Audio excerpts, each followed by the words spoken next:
So, and then her aunt works as the athletic director. Oh, yes, Ashley. Ashley, yes. Good evening. Welcome to the June 11th, 2024 Tehachapi Unified School Board meeting. Roll call, Ms. Barnes. President Kaminsky, Here. Vice President Kelly, Clerk Wood, Here? Trustee Cooper, Here. Trustee DeSorensen,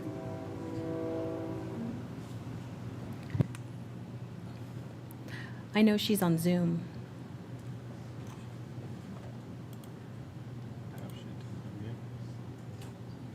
We're going to ask her to unmute.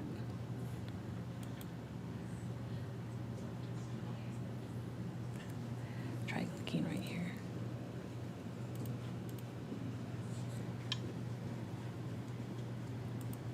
Right there. Oh, it's not. Yeah. Maybe directly ask her.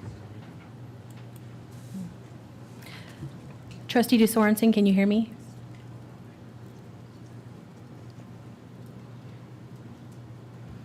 She's not responding.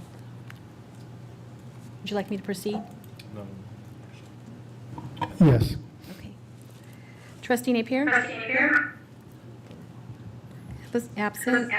Trustee Sweeney? Here. Superintendent Larson Everson? And I'm Deanna Barnes. President, we've got a feedback to address.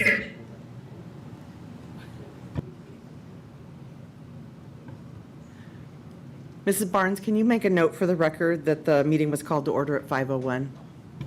Yes, I'll do that. Thank you. Thank you.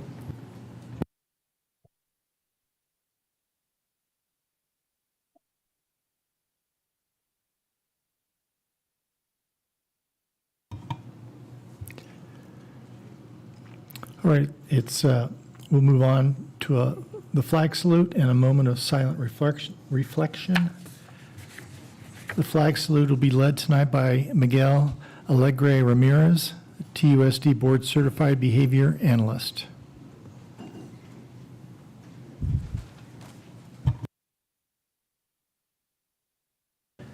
Okay, thank you. If you could all stand and join me. Salute, pledge. I pledge.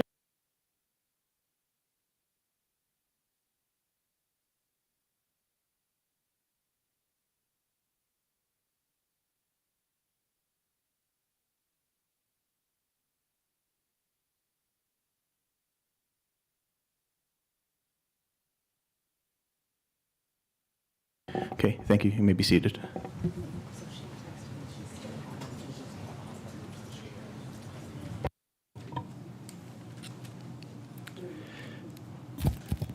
Thank you, Mr. Alegre Ramirez. And now, item 2, approval of the agenda. It is recommended the board approve the agenda as presented. Do I have a motion? No motion. I'll second. It was a motion by Trustee Cooper, seconded by Trustee Sweeney to approve the agenda. Do we have Mr. Sorensen on? Ms. Barnes?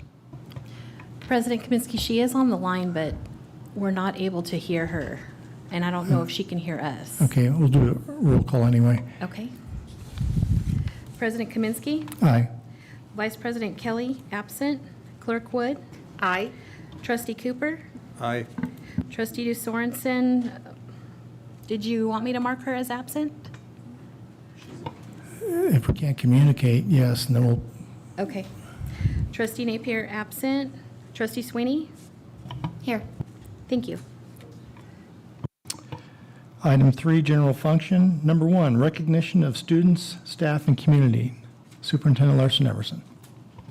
Thank you, President Kaminsky. Good evening, everyone. I'm going to wait for Mr. Crum to get the presentation up on the slide deck up here.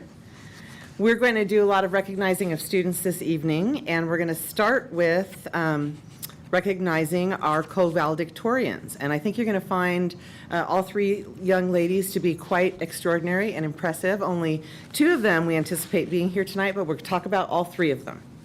And at the end, we'll have them come up, and I'll invite the board members to come in front of the dais, and we'll take a photo.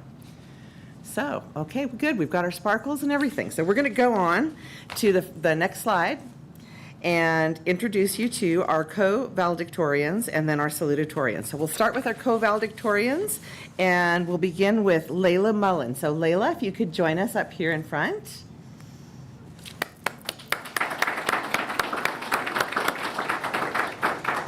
So just come right up here by the podium, and I'll tell everybody just a little bit right there. That's a great spot. So Layla is graduating with a GPA of 4.8. She participated in wrestling, international club, art club, the Teen Community Emergency Response Team, or CERT, and much, much more. And she will be attending UCSD to study human biology. Congratulations, Layla. We're going to take a quick photo, and then I'm going to have you come back up. Sure.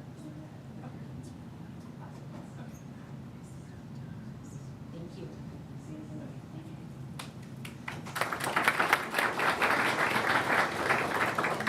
And co-valedictorian Hannah Regan. Hannah.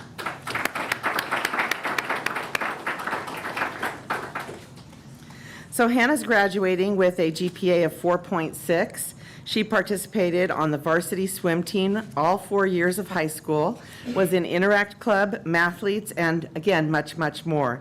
And she will be attending UC Irvine, and I don't know, what I have down as her major is unknown. Has that changed, Hannah?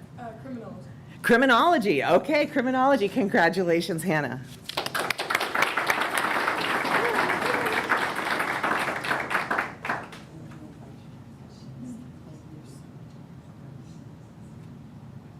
Thank you.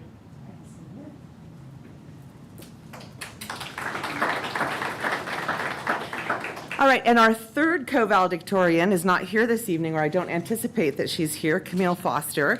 And Camille is graduating with a GPA of 4.6. She participated in basketball, Skills USA, the California Scholarship Federation, United Play, and again, much, much more. And she will be attending Brigham Young University in Utah to study exercise science.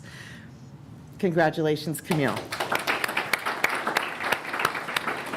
So now I'd like to invite the board to come on up in front and take a picture, and we'll invite Miss Mullins and Miss Regan back up.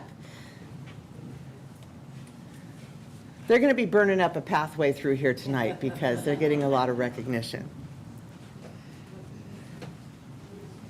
Let's mix it up. Let's get you.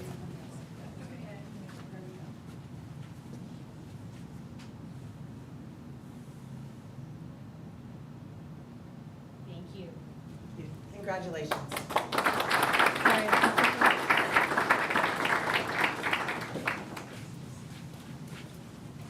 Sorry, I was trying to minimize your back and forth a couple times. All right, and now, thank you, Mr. Antasari. We would like to present our 2024 co-salutatorians, and I think that you're going to find them equally as impressive, and we'll start with McKenna Chambers. McKenna.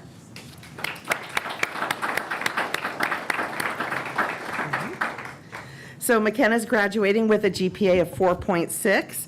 She participated in many high school activities, including soccer, volleyball, student government, Safe Schools Ambassadors, and more. And she will be attending Point Loma Nazarene University to study kinesiology. Congratulations, McKenna.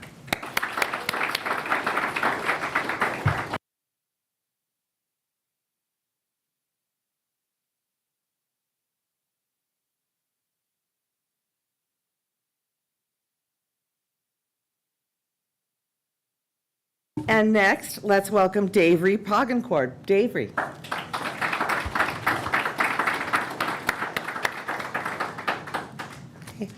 Davry's graduating with a GPA of 4.8. She participated on the swim team, volleyball, the National Honor Society, ASB, and again, much, much more.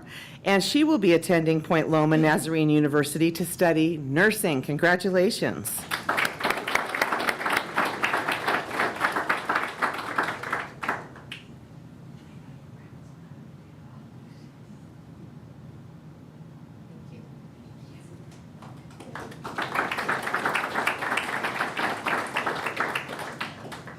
And I don't believe she's attending this evening, but last but certainly not least, we have Reagan Rodriguez, and she's graduating with a GPA of 4.3.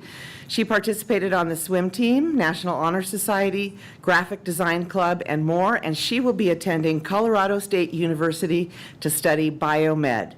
Congratulations to Regan. So once more, I'd like to invite the board to come on up here in front of the dais, and let's get our co-salutatorians, McKenna and Davery, to come up for a photo.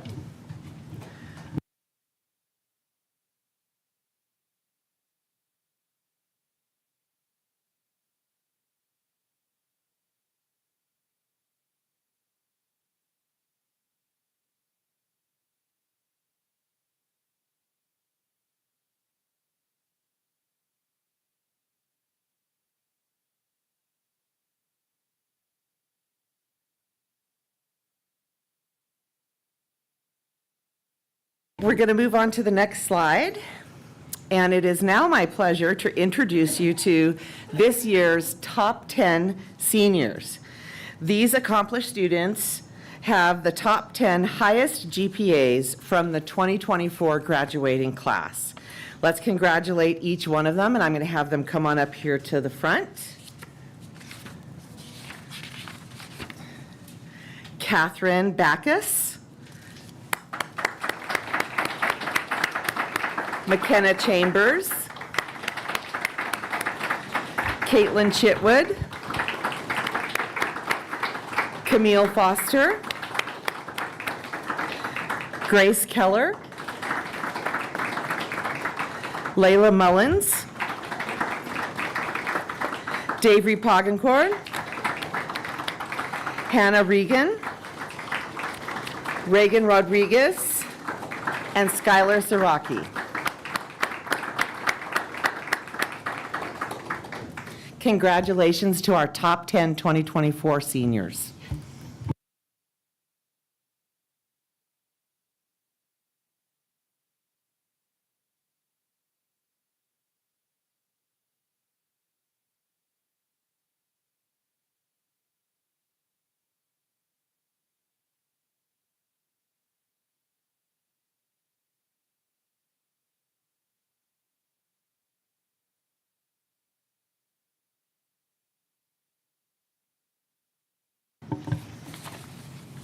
Thank you. And finally, our last recognition this evening is to celebrate and honor 21 graduating seniors who reached the outstanding achievement of not only graduating with their high school diploma, but also graduating with a certificate in digital media and marketing from Saracoso Community College.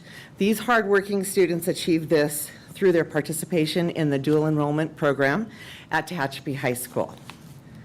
The arts, media, and entertainment is one of the career technical education, or CTE, pathways offered at the high school. And these students invested 4 semesters of study to obtain the certificate. And in doing so, they also earned 12 units of college credits.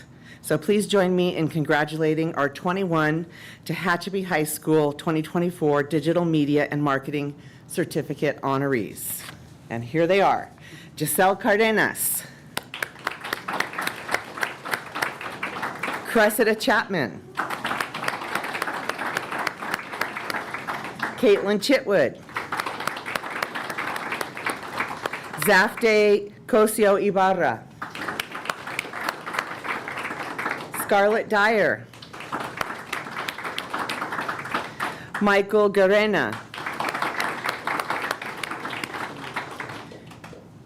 Jalen Huff. Samuel Jones, Owen Libatique, Carolina Medueno, Samuel Mercado, Avery Napier, Raul Navarro, Reagan Rodriguez, Haley Rorix, Jacob Schuler, Gabriel Silliphant, Joshua Stirk. Hannah Tree. Nathan Walters. And Liam Willie.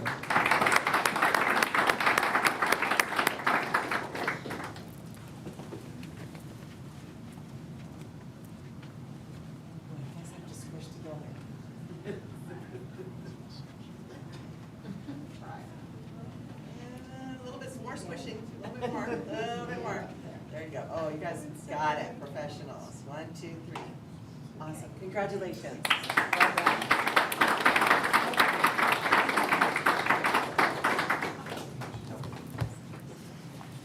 Thank you, everyone. Congratulations to all of our graduating seniors. And that concludes our recognitions for this evening. Thank you. Thank you, Superintendent Larson Everson. This time, we will take a 10-minute break to personally congratulate the honorees at 5:17.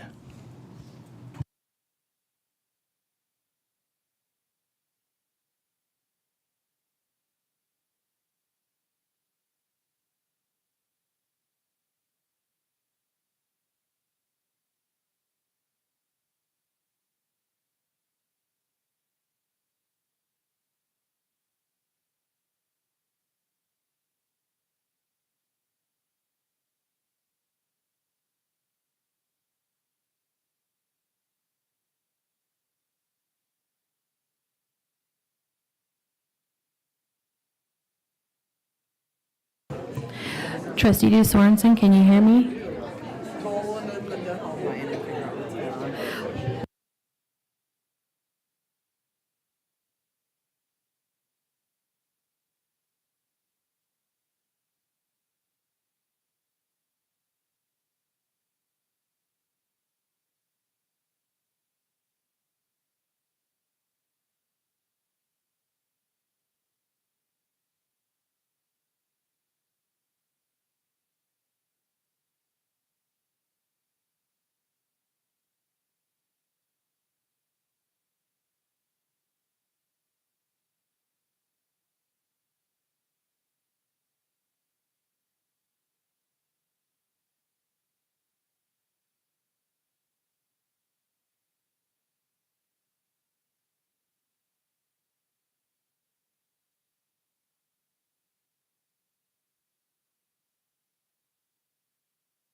Trustee DeSorensen, can you hear us?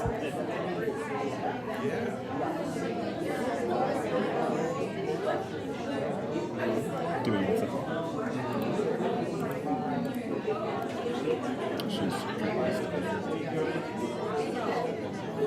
Can you hit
Trustee Du Sereno, can you hear us all right now?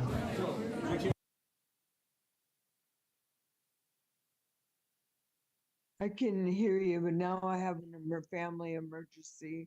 I'll try to get back on for the closed meeting.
All right, hope everyone enjoyed the cupcakes and refreshments. And if some of those could just disappear, it'd be better for me anyway.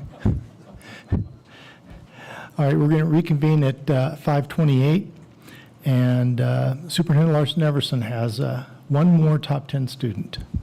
I do. Thank you, Board President Kaminsky. We had one of our top 10 seniors join us. Better late than never. So please join me in congratulating Skylar Zaraki.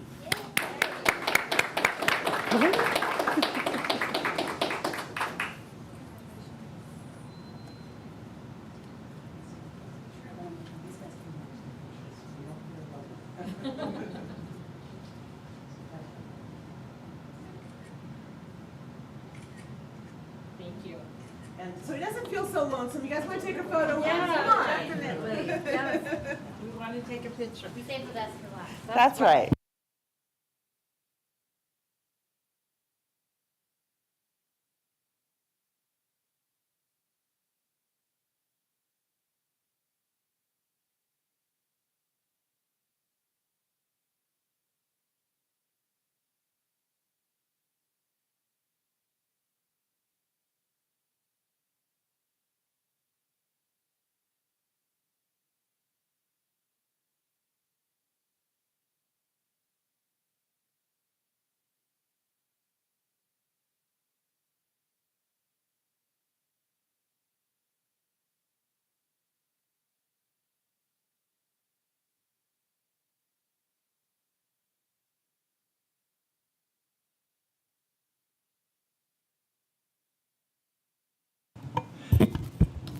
All right, we'll move on to the superintendent update.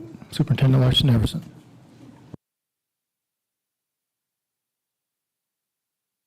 We'll be patient for a moment, then get the slide deck up.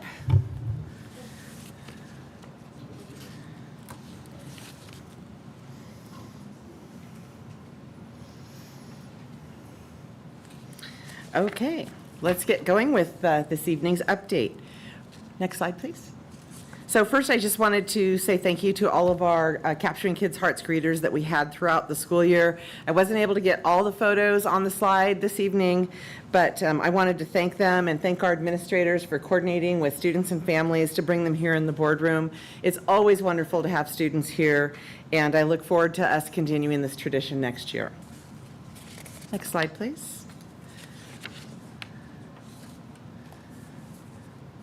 So go ahead and move on forward to the next one. We're going to share our good things or hoorays this evening, and we're going to start with Dr. Bonnie Porter. Hooray! I think we caught him asleep at the wheel back there. Running up to the Sorry, I'm here. Okay, bubble run. So our PTO sponsored a bubble run, and the kids ran around the gym with bubbles, and then got bubbles at the end as they were leaving, so we didn't have too slippery of a floor. But it was a lot of fun, and we actually raised a little bit of money. So thank you. Hooray! Thank you, Dr. Porter. Okay, next slide, and next up, Mrs. Bailey. Look at her, she's running down.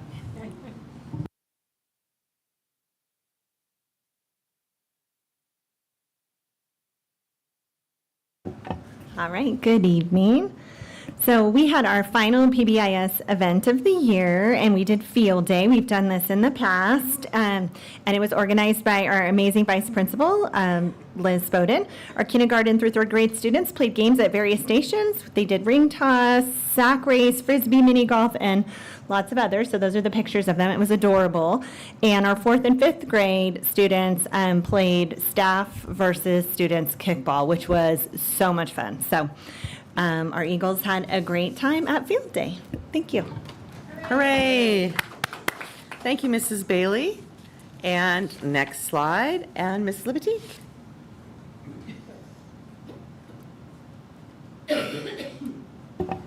Hello. So May is Mental Health Awareness Month, and so Alicia O'Byrne sort of organized this, and then the rest of the SEL team took over helping out. So Mr. Stirk made this like spinny wheel. They had a lot of different activities out there for students, and just a really great positive thing for students to see the mental health supports available. Thank you. Hooray! And Mrs. Ray for Tompkins.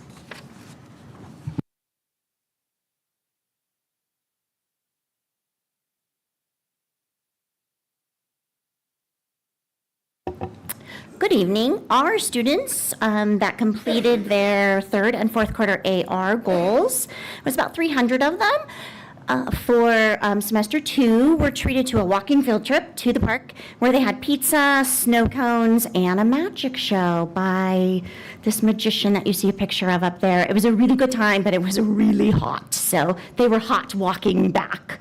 But yay for AR. Hooray! Thank you, Mrs. Ray. And Ms. Markison.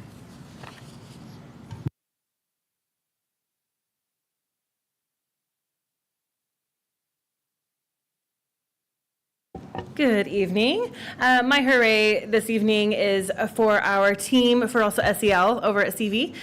Just a few weeks ago, we were able to attend a risk assessment training, and not a hooray that we were using those, but it was a hooray that we have a lot of amazing resources for all of our students, and our team just like ran with them, and it was really, really positive for our school. Hooray, thank you. Mr. Lowe.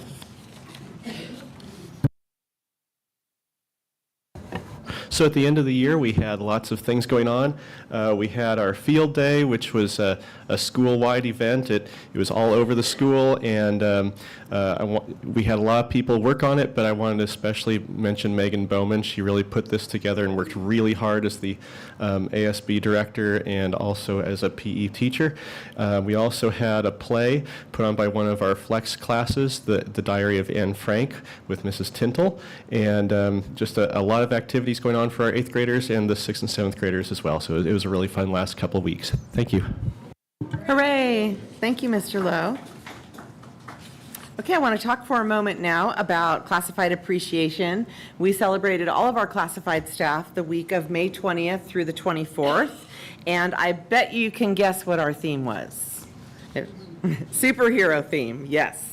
Superhero theme, and I know that Dr. Romero later is going to talk about our bulletin boards, but all week that week, Mr. Intisari, Dr. Romero, Mrs. Paxton, and I visited each school site. It was really fun to get to be at the sites and departments, to talk with our team members face-to-face, take some photos with them, have a couple of laughs, and believe it or not, there's quite a number of our team members who like to yuck it up a lot and get behind the cutouts and do silly stuff together. So it was really, really fun, and we enjoyed being there. But in all seriousness, our TUSD classified team members include our custodians, our instructional assistants, office clerks, our technicians in technology, bus drivers, accountants, and many other positions, which ensure that our schools and departments are run efficiently and effectively. And they're often the first person to greet students and visitors when they arrive on our campuses, and they make sure that our schools are safe, secure, and equipped for learning. So not only do they ensure that everything runs smoothly and effectively, but they also bring personal care, compassion, and positive interactions into their daily tasks, and they greatly enrich the learning environments for our students. So their authentic commitment to serving our students, our school, and our community truly makes a profound difference here in TUSD, and we're really appreciative and grateful of our staff. Hooray. All right, let's move on and talk just for a moment about our Employees of the Year and the retirement dinner. The dinner was held on Tuesday, May 28th. We had about approximately 60 people in attendance. We were over here at Tehachapi Mountain Bowling, and while we recognized our Employees of the Year and retirees here in the boardroom on May 14th, it was wonderful to have an extended celebration and see their families join them, and it was a lovely evening, and I wanted to thank Mrs. Barnes and both Deanna and Aaron worked very, very hard to make that room look lovely and make all of the arrangements, and they pulled it off without a hitch, and it was just a really nice event. And I wanted to thank Board President Kaminsky, Clerk Wood, and Vice President Kelly for joining us that evening. It's always nice to add that extra layer of honor to have our board members present. All right, we'll go on to a sports update. This is going to be the final sports update for a little while. But I have one more commitment to share. Tehachapi High School was fortunate enough to have another athlete signed to play at a four-year university. Kennedy Perkins signed to play basketball at Whittier College, and she will be majoring in kinesiology. So congratulations to Kennedy. Also, a little update for track and field. Track and field boys finished 5th overall for league, but they had multiple athletes who qualified for Division III CIF. Girls track and field finished the season in 3rd place overall, with multiple individuals also qualifying for CIF. Competitor Abby Strategos qualified for CIF in shot put and broke the girls' freshman-sophomore record with a throw of 33 feet and 7 inches. And Claire Shattuck qualified for CIF in the 400-meter open run and also broke the school record with a run of 59.13 seconds. So congratulations to our athletes in track and field. Moving on to swimming. Swimming ended their regular season with both boys and girls teams taking first place in league. Many swimmers competed in the qualifiers at CIF Central Section Finals in Fresno. 2 swimmers, Hannah Regan and Davey Poggengord, I think you know these young ladies, they qualified for their individual events to compete in the finals. The girls relay team also qualified to swim in the finals, and the girls relay team, Hannah Regan, Reagan Rodriguez, Allison George, and Davey Poggengord took 6th place and received medals for their finish in the 4x100. Hannah Regan also medaled in both of her individual events, 50-yard and 100-yard freestyle, with 6th place finishes in both, and the girls' team had a really amazing end to their season. And then finally, talking about baseball just for a moment, the Warriors baseball finished the year with an unprecedented, undefeated season for all 3 teams. I had shared that previously. And the varsity team dropped their first round playoff game to finish the year with their 2nd straight 20-plus win season. The 22 wins were enough to rank 3rd and most wins in school history. Some of our baseball warriors posted exceptional statistics. Senior Colton Christie's 44 RBIs ranked him 4th in the state of California. Senior Christopher Turpin had 13 wins as a pitcher, which has him tied for 1st with the most wins in the state and tied for 2nd in the nation. Additionally, Turpin posted a no-hitter and the first perfect game in school history. The Warriors also received all league awards. First team positional awards were earned by junior outfielder Kyler Hufford, junior outfielder Wade Brooks, senior infielder Colton Christie, and sophomore infielder Andrew Witter.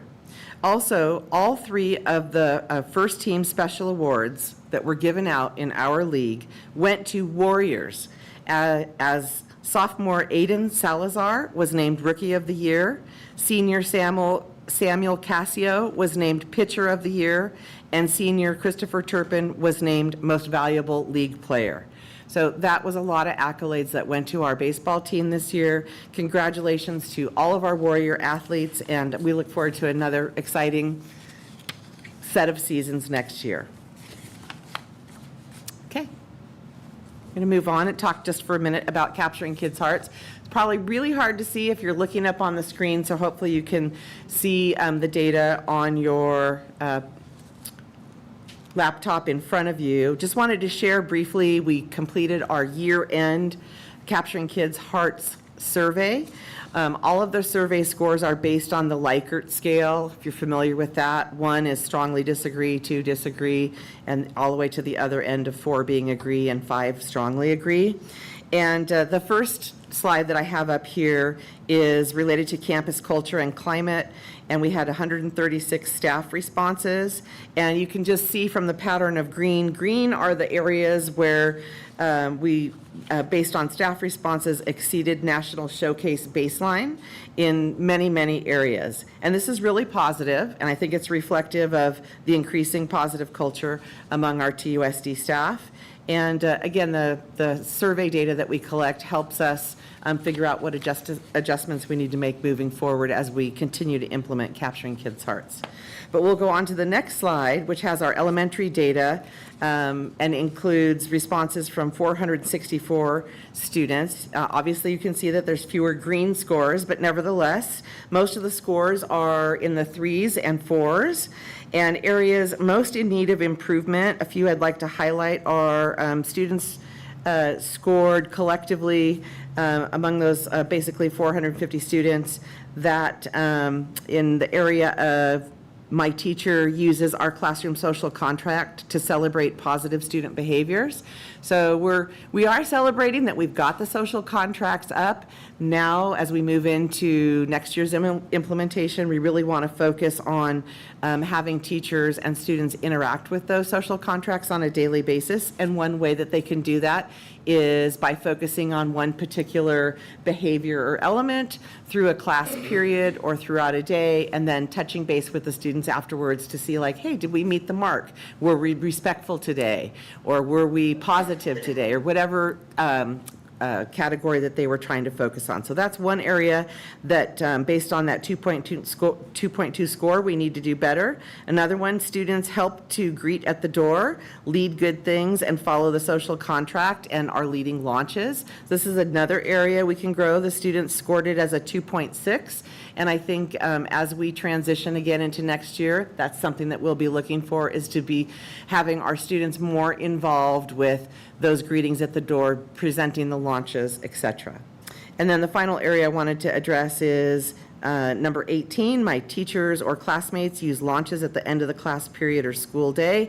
Although we do it here every board meeting, and I know our team does it at their staff meetings, it's something that we want to see more prevalent in all of our classrooms. So that's a little snapshot from elementary, and then we'll go on to the next slide and talk about secondary for a moment. And the secondary included 456 student responses, and clearly secondary is where we have the most room to grow related to Capturing Kids' Hearts, but we have lots of positives to share as well. We do have a 3, so we're getting closer to that National Showcase baseline when students marked that fellow students and teachers make it known to me that bullying isn't tolerated and my peers do not stand for bullying. I thought that was something very, very positive. Also, number 11, my teachers treat me with respect. That was highly rated, as well as we've developed and posted classroom social contracts. That was a 3.7. So these are good signs of things that are building with regard to Capturing Kids' Hearts, and a few areas that we definitely want to see growing. If you look at number 14, my teachers use the social contract raters and affirmers to seek feedback. Again, that's that interactive piece with the social contract. And then also number 21, my teachers and or students dismiss class with a launch and or a short motivational message. That was scored at a 1.4. So lots of room to grow, but we can see the positive impact that Capturing Kids' Hearts is having with students, and want to continue to see that grow as well. If we can go on to the next slide. This is the campus family survey. There were 146 family responses here, and this is very current feedback, so it's really nice to have that to work with. There's many green areas here with ratings above the Capturing Kids' Hearts National Showcase level, which we saw that with the staff ratings, and we saw that with the feedback from parents, which is interesting because the scores are much higher from staff and higher from parents than they are from the students themselves. So that's a little interesting note, but a few areas of strength. Parents noted and rated very highly that they feel welcome at their student's school, that they feel that the school cares for their student, That is number 5. And then number 11, my student shares with me about helping the teacher in the classroom by being greeted at the door, leading good things, etc. And number 13, my student likes going to school most days. And also number 14, I feel my student school is partnering with me to encourage, motivate, and help my student be successful. So I think these were all celebrations. 2 areas where we had lower ratings. Number 9, I have heard about the use of social contracts in my student classroom or campus. And also number 10, my student school asks for feedback and seeks opportunities to improve. So I think those are some areas that it's helpful, once again, for us to get this kind of real-time feedback and know where to set our sights as we go into the next school year. All right, let's go on to the next slide and talk about our current enrollment. This is actually reflective of week 39, which ended on May 31st. And you can see this year's enrollment numbers are on the right, last year's on the left for the same time period, which was week 39. And comparing last year's enrollment with this year's enrollment, we are 20 less students for week 39 than we were. Go on to the next slide and talk about attendance just for a moment. The attendance reflected here is actually from week 38, which was the week that ended on May 23rd. And just to give you encapsulated as much as I can, this year we ended that particular week at 91.18%. Last year we were at 91.77%. And then our year-to-date total on attendance, our attendance rate is 92.02, and that is compared with 91.38 last year for week 38. So we're holding pretty steady on attendance, and of course would like to see those numbers continue to improve above the 95% going into the next school year. All right, next slide, please. We'll talk just briefly. I invite Dr. Romero to give you a quick shout out about the bulletin board. Good evening, everyone. So just a quick shout out. As you can see, our bulletin board has filled pictures of our greatest superheroes that we have here working with our students incognito in various types of jobs. It was great to spend time with them. We gave them little goodie bags that included superhero socks, a superhero lanyard, a chance to win a $50 raffle gift card, so we gave 2 of those away. But it was just nice to be able to sit there and tell them thank you for all their hard work, whether it was a teacher, a custodian, a bus driver, an aide. Even our administrators were surprised they were also included. So it was just good time to be able to thank them for being our everyday superheroes with our students. Thank you, Dr. Romero. And I got to tell you, out in transportation, they really like to have a good time. Not only did they enjoy getting their socks and the treats, but we got photobombed the next day with their feet wearing the socks in various places. Most of them involving school buses. So that was pretty fun, and it was a really good time. All right, we'll go on to the next slide. Just point out for you a few of the upcoming events. Wednesday is our first day of summer school for teachers, and then Thursday will be our first day of summer school for students of this week. So not a lot of rest for those who are jumping in and being a part of summer school, but we know this brings a great deal of benefit to our students, so we're grateful for those who raise their hand to be a part of that.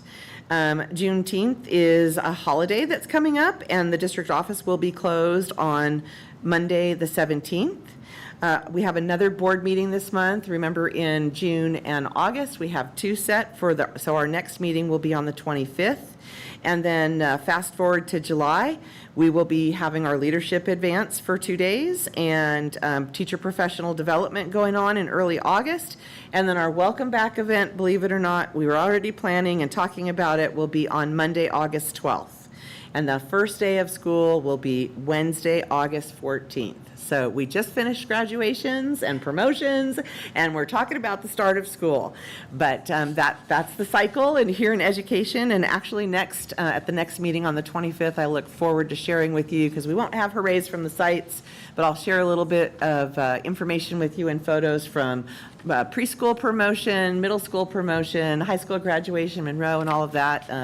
Our staff just did an amazing job of putting on all of these events and making them nice and honoring and welcoming to our families. And I really want to thank our whole team, including maintenance, grounds, everybody from top to bottom. It really takes everybody to make a successful graduation when you have so many people involved, and all the special events that were held at all of our schools. So we'll be talking about some of those coming up at the next meeting. And then finally, I wanted to discuss the 24-25 school year briefly. You have a one-pager sitting at the dais.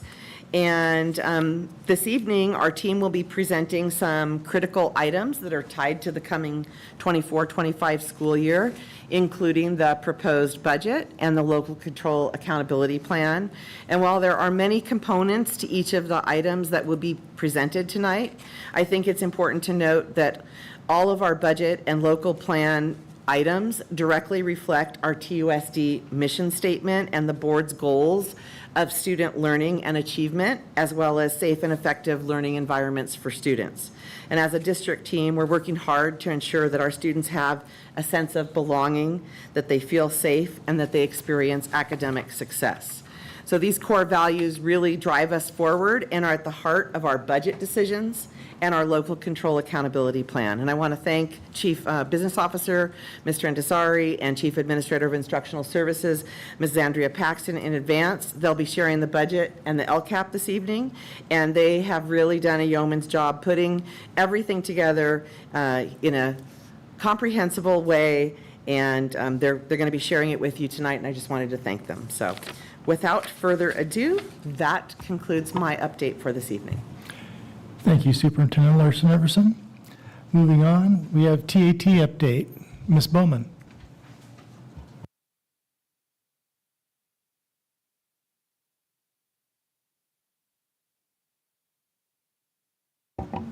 Good evening, members of the board, public, Superintendent Larson Everson.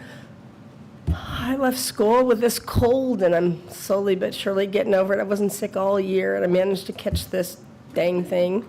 Anyway, teachers are gone. They're gone. They left. They're in Rome. They're in Europe. They're in the mountains. They're everywhere. And so everybody's happy the school year's over. They haven't started planning for next year yet, but they probably will. Give them a month or so. And we're just glad it's done. And thanks to everybody for their support. And I'm done. Thank you, Ms. Bowman. Get over that cold and enjoy it. Hopefully you make Hawaii. Yeah, July. Excellent. CSEA report.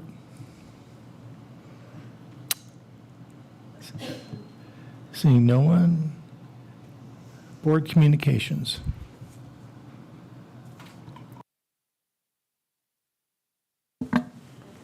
Well, finally, I was only able to attend one of the events that have occurred over the last month, but the event was very good because I like music, and I attended the all-band presentation at the middle school, Mr. Lowe's area, and I was pleasantly pleased at the accomplishment of the students there, even the beginners. They did great, and my hat is off to their little director.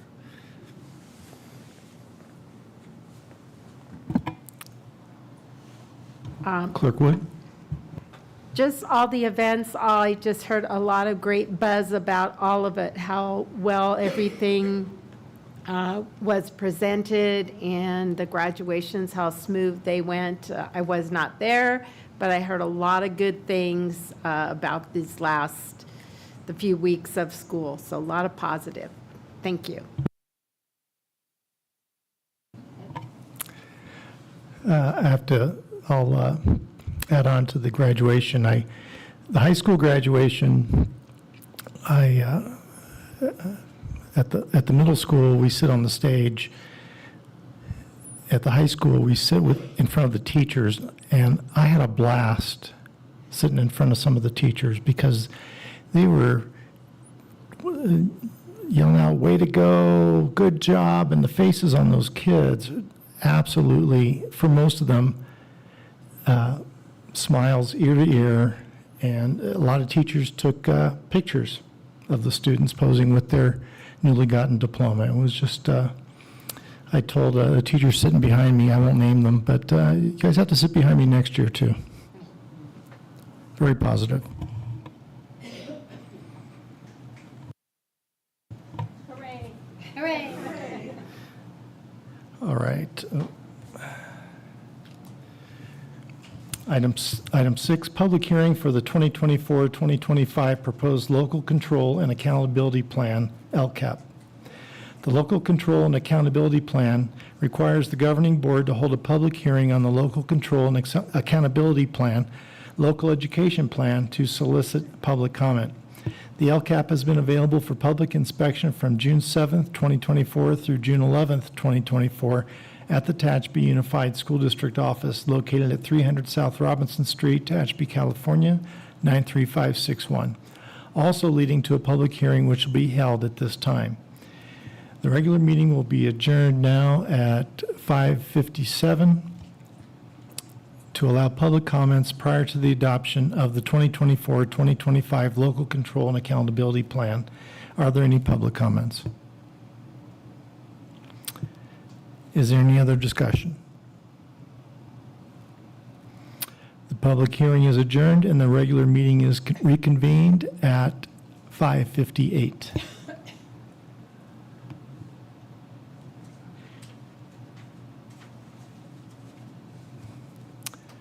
Number 7, public hearing for the 2024-2025 proposed adopted budget and 2024-2025 LCFF budget overview for parents.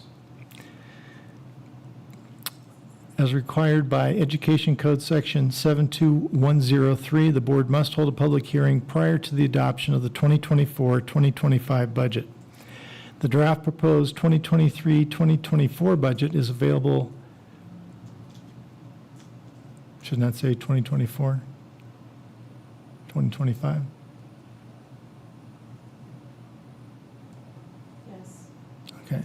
The draft proposed 2024-2025 budget is available for the public inspection from June 7, 2024 through June 11, 2024 at the Tehachapi Unified School District office, 300 South Robinson Street, Tehachapi, California, 93561, also leading to a public hearing which will be held at this time.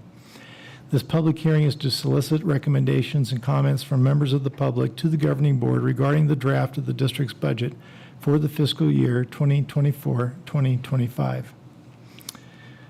Education Code Section 42127A2B states that commencing with budgets adopted for the 2015-16 fiscal year, the governing board of a school district that proposes to adopt a budget or revise a budget that includes a combined assigned and unassigned ending fund balance above the state minimum recommended reserve for economic uncertainties shall be required to hold a public hearing. The regular meeting will be adjourned now at 5:59 to hold a public hearing to allow public comments prior to the adoption of the 2024-2025 budget and to review and discuss district reserves. Are there any public comments? Is there any other discussion? The public hearing is adjourned at 6 o'clock and the regular meeting is reconvened.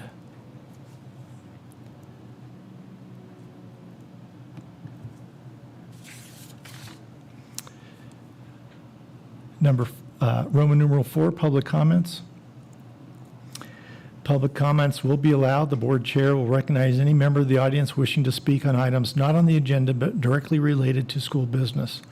Pursuant to Board Bylaw 9323, the board may limit comments to no more than 3 minutes per person. Public comment will also be allowed on each specific action item prior to board action. The president may allot time to those wishing to speak, but no action will be taken on matters presented, and no discussion of non-agenda items will occur.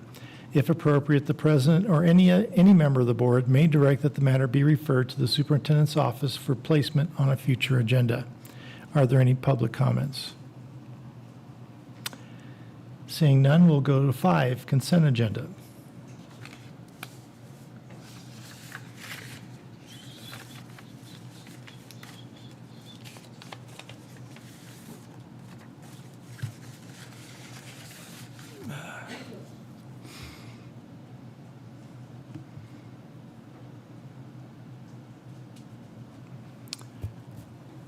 Consent agenda items are those routine in nature that, although any board member can pull one or more for special consideration or specific consideration. Does any board member have a consent agenda item they wish to pull? Seeing none.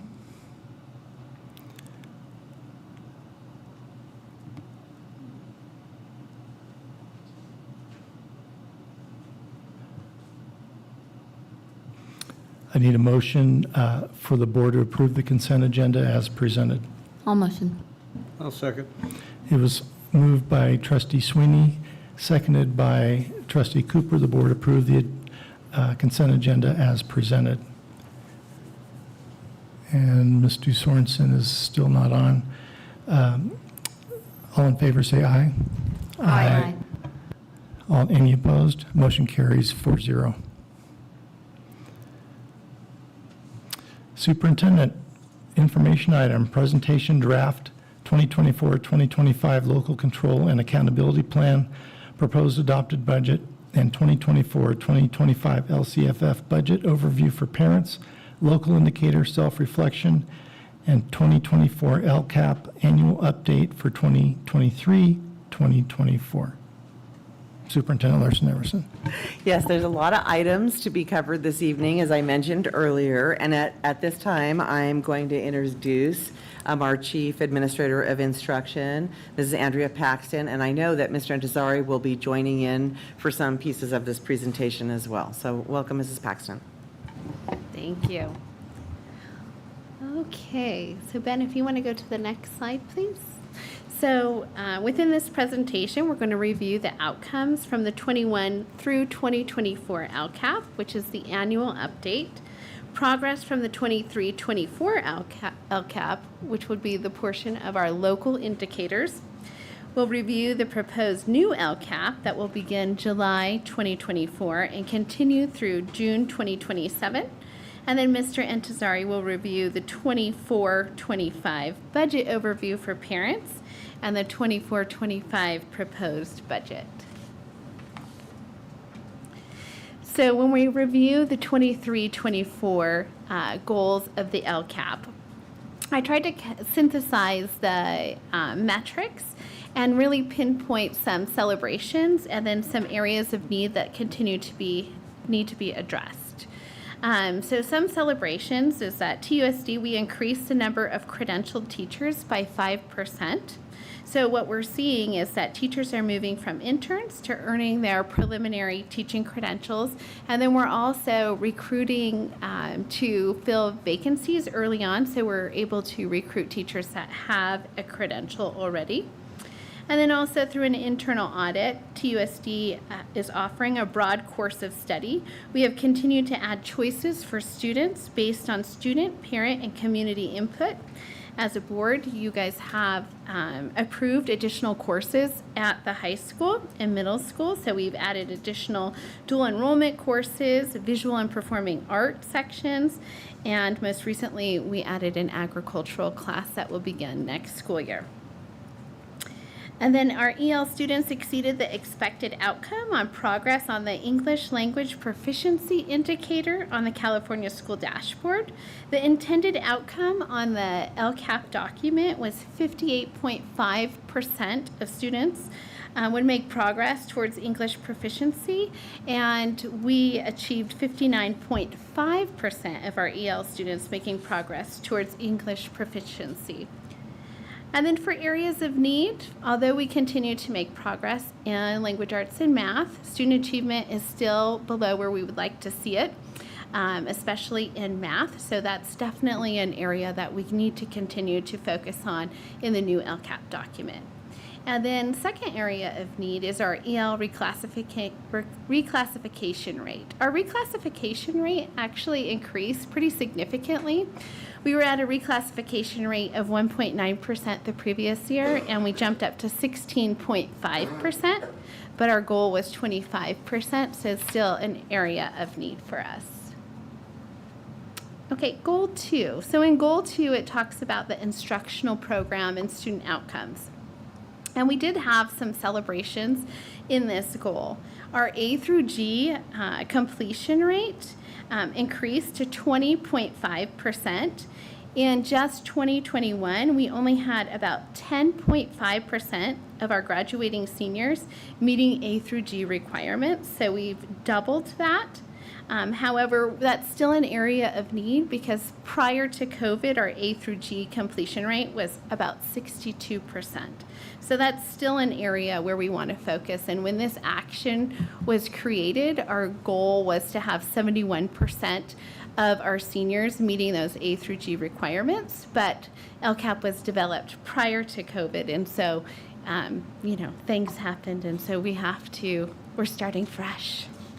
Also a celebration is our CTE completion rates have increased.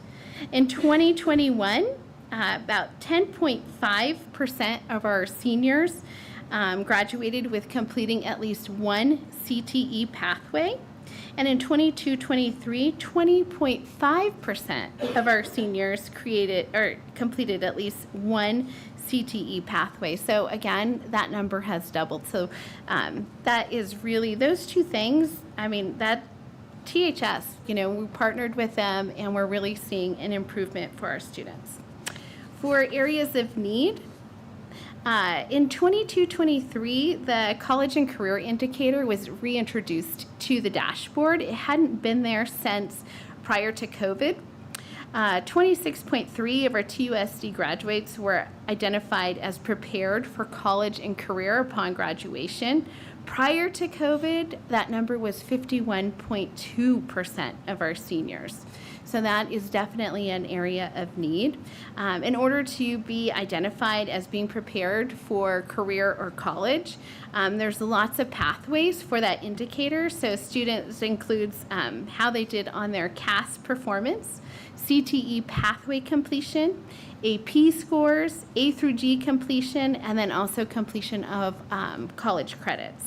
So as we introduce more dual enrollment courses at the high school, we're anticipating that number is going to continue to rise. And then again, academic achievement, it was part of goal 2, so that still continues to be an area of concern. For goal 3 really pertained to attendance, discipline, social emotional health.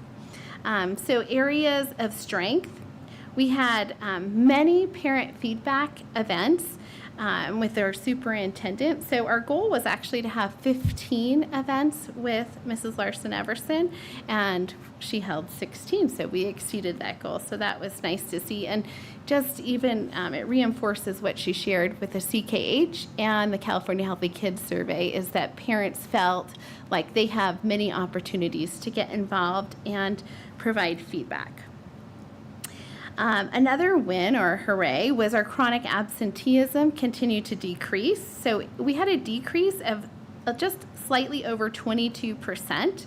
In the year 21-22, our chronic absentee rate was 56.6%, and that was decreased to 34%. So that's still an area that we want to address because, just like was mentioned earlier, we want students coming to school more regularly, but that is a hooray. We are seeing student attendance increase. And then expulsion rates remained low. This actually has been a strength of TUSD since I've been here, and it continues to be an area of strength, is we don't really, we provide many interventions to prevent students from getting to expulsion. Areas of need, we had a slight graduation rate decline last year in 22-23. We don't have that report for 23-24 yet. And then we had a slight increase of our student dropout rate. So self-reflection indicators. The local performance indicator self-reflection is a tool that TUSD uses to review the effectiveness of implementation of the LCAP by gathering feedback from educational partner groups that include school staff, parents, students, parent, and community groups. The findings from the self-reflection, so for our teachers, that we had 5% growth in recruiting and retaining credentialed teachers, so that was a strength for us. So 92% of our teachers this year were credentialed, so that was growth. Standards, TUSD provides full implementation of standard-aligned curriculum in the area of language arts, science, and history. However, survey results indicate that TUSD is in the initial implementation phase of providing materials and professional learning in English language development and mathematics.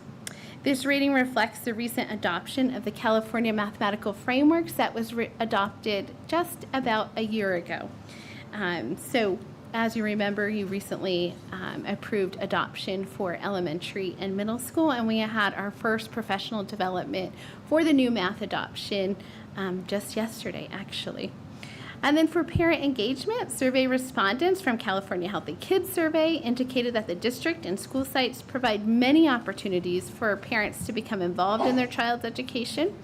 All school sites hold family engagement activities throughout the school year that include back to school night, open house, family math nights, the Spooktacular at JMS, and informational meetings.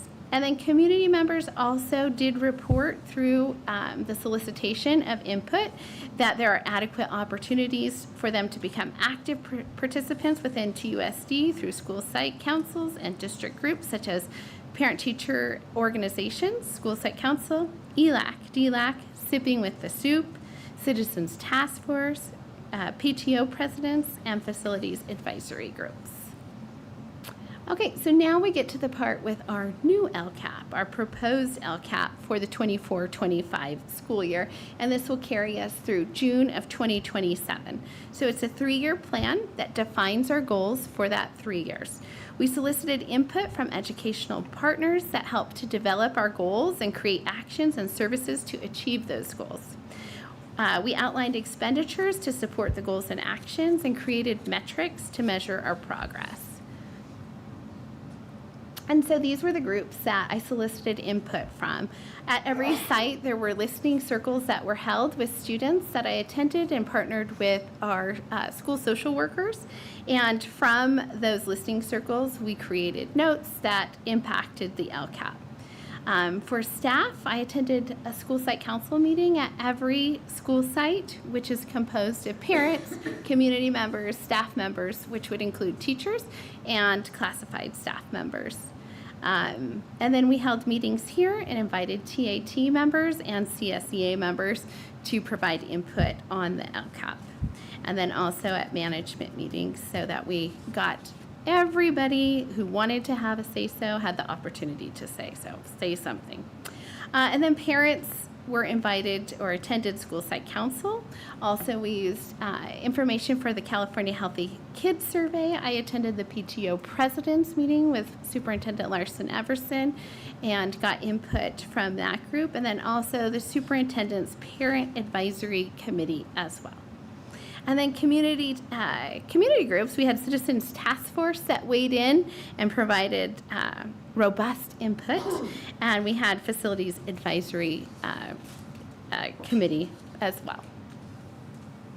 So these are our proposed goals for the new LCAP, and they're pretty similar to our previous goals. There's some minor tweaks that came from input from our educational partners. But Goal 1 addresses conditions of learning, safe and clean facilities, course access, and instructional materials. So these are the basic services that students need in order to thrive.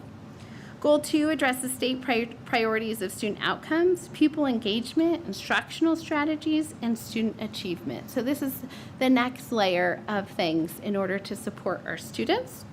And then Goal 3 addresses state priorities of parent involvement, student engagement, other pupil outcomes, and school climate.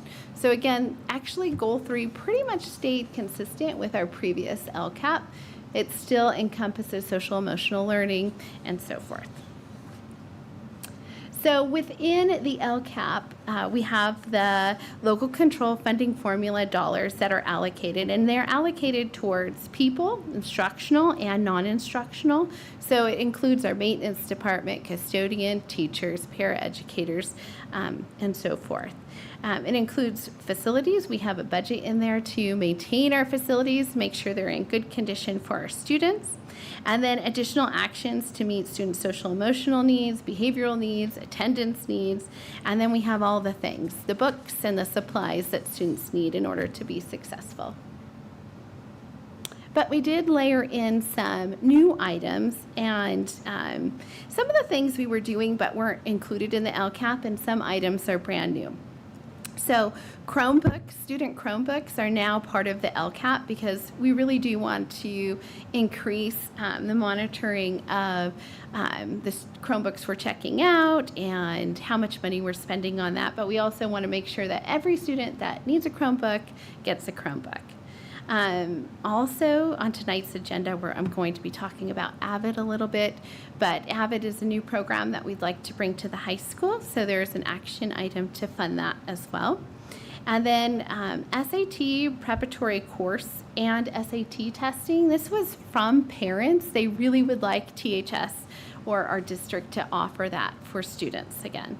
And then also SEL intervention, and then also transportation is now part of our LCAP plan because we want to, well, it's intended to make sure everybody has what they need in order to get to school and be successful at school. And at this time, I'm going to hand it over to Mr. Intezari because this has to do with dollars, and that's his specialty. Can I make a couple Yes. statements? No Sure. questions, statements. One is, I was looking through the LCAP, and there's a place there describing teachers, and it had one, it just threw me for a loop. It said ineffective, and the number said 10. So I went on the CDE website and found out what ineffective means. Has nothing to do with their teaching ability. It's the fact that they're PIPs, TIPs, waivers. I thought, what a It's not a wrong word to complimentary term. use. Yeah. Well, it's interesting that we can always leave it to the state of California and the bureaucratic system to create labels that proliferate confusion, right, and negativity in the world of education. They could be outstanding teachers.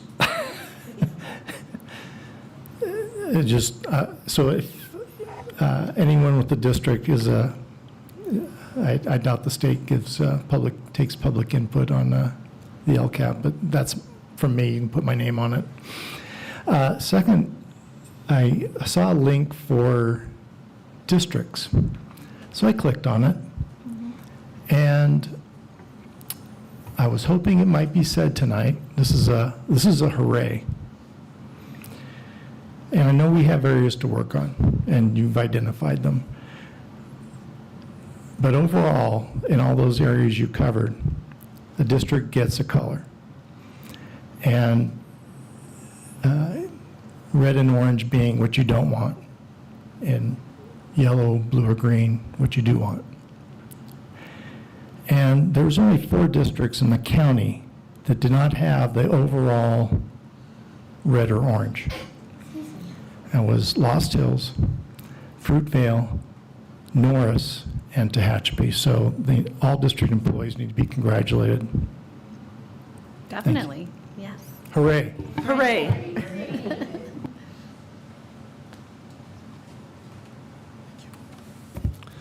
All right. So I just want to share that I will be covering just the local control funding formula and how that ties into the LCAP. It is no coincidence that the local control accountability plan has local control funding formula attached to it. These are tied together. Essentially, what the LCAP does is you can consider it kind of like an instructional business plan, right? We talk about revenues, expenses, we have input from stakeholders, and so that's how it all kind of aligns. Essentially, we're tying data and metrics to what the district's plan is to use those resources to address those needs. So as you see, we have about $61 million in revenue, with 48 million consisting of the local control funding formula, which is about 78%. And so what this means is that that is the operating money we get, in layman's terms, bread and butter. This is what we get no matter what. So while there's 7 million in state funding, other state funding, because the LCFF does come from the state, so they just clarify that. 2.2 million in federal funds, 4 million in local funds. These numbers fluctuate, but the LCFF, based on your student population and demographic and what grades they're in, entitles you to a certain amount. And so that's why the plan aligns with what we're going to do to using all of those data and metrics. So this, the LCAP, we didn't used to have this. About 10 years ago, it was just revenue limit, you got money, and then you just had to figure out how you were going to use it. Now the LCAP essentially forces Mrs. Paxton and I to have to meet for a long amount of time to discuss, okay, here's your plan, now what costs are aligned with it, and let me estimate what those costs are, build them into the budget, and ensure that we have a deliberate and meaningful plan to align the resources with the actions that we want to take. Next slide, please. Can I ask a quick question? Yes. The 3.8 million, is that what is called, or used to be called, concentration grant? So yes, I was going to touch on that. Yes, so within the local control funding formula, there is a level of, just go to the next slide. So hopefully this answers your question. So this is a graphic that the state of California has decided will explain to parents just kind of an overview of the budget. All of these millions of dollars, all of these goals and actions, all of these transactions, and how do we explain it to them? I don't think it's very clear, but hopefully we can kind of make sense of it. Just going from left to right, you can kind of think of it as like a Russian doll situation. So we start with the total budget, where 78% of it is made up of the LCFF funds. Within the LCFF funds, we have the $44.3 million that is just general LCFF, and then $3.8 million that is made up of what's called supplemental and concentration. Because of the demographic of student that we serve, we do not receive concentration funds, but we do receive supplemental funds for the underserved population. So your foster youth, English learner, low income.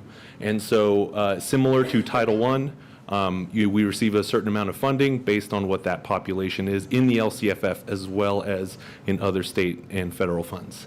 And so this is intended to demonstrate to parents, this is a breakdown of what the revenues the district is receiving.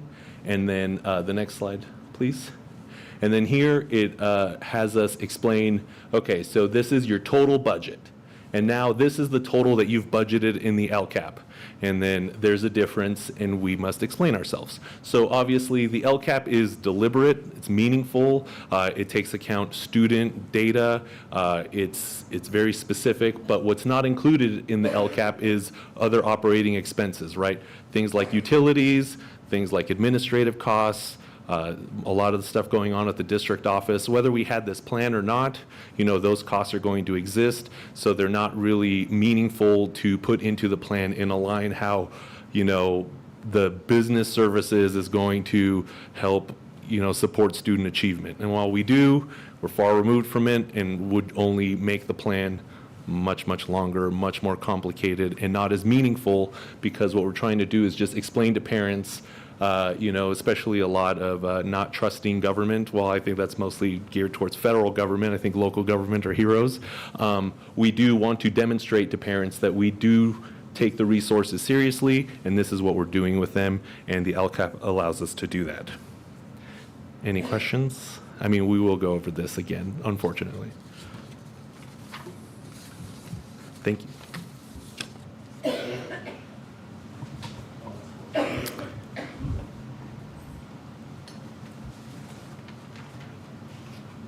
Thank you, Mr. Tazari. Oops.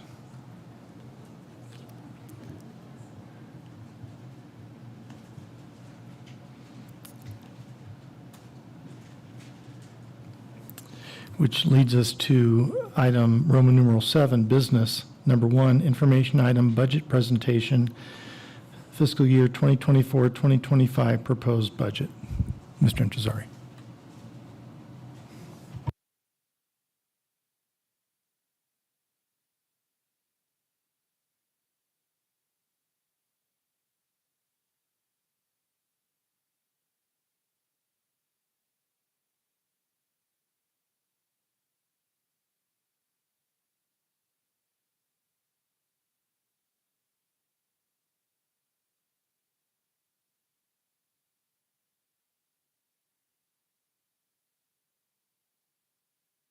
All right, thank you very much, President Kaminsky. For this presentation, we're just going to talk about the fiscal outlook for the district as it relates to the overall state budget, go over the 23-24 estimated actuals. So when we started preparing this in May, trying to figure out what is the end of the fiscal year going to look like at the same time that we try to project what the end of the following fiscal year is going to look like. Just look at revenues and expenses, talk about multi-year projections, and just a brief overview of the timeline of events. Next slide. So for the fiscal outlook, we're very proud, or very at least happy to share some really good news that, so the COLA planning projections, these are not numbers that I make up in any way, shape, or form. We are not really in the forecasting business. We use information that's provided to us from several agencies that are more in the weeds of the state government, but the planning factors that have been provided to us is that for the upcoming 24-25 fiscal year, we can expect a 1.0% COLA or increase to the base grant funding. So if you get $11,000 for this grade of student for a full ADA, that amount will increase by 1.07%. It does not guarantee that our revenue will increase by 1.07%, that unless our enrollment and ADA was exactly the same as it was the previous year. We're experiencing declining enrollment throughout the state, but to Hatchby here, we're very lucky. We only, at the very end of this school year, started to see a small decline of enrollment, but it was less than 1%. So this COLA is actually increasing our revenues. But the really good news comes in the out years in 25-26. 2.93%, 26-27, 3.08%. And so it's important to remember that this is good news because this is not a one-time award. This means that our funding will increase in perpetuity by this amount. And when you consider that our budget is, let me just get the number right. I want to make sure it's exactly right. Do I not have the LCFF one here? One second.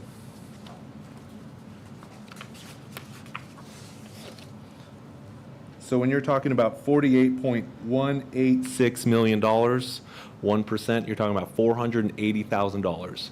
So when we're looking at about 3% next year, so multiply that by 480,000. So we can expect an extra 1.5 million in perpetuity next year and an extra $1.5 million in perpetuity on top of that.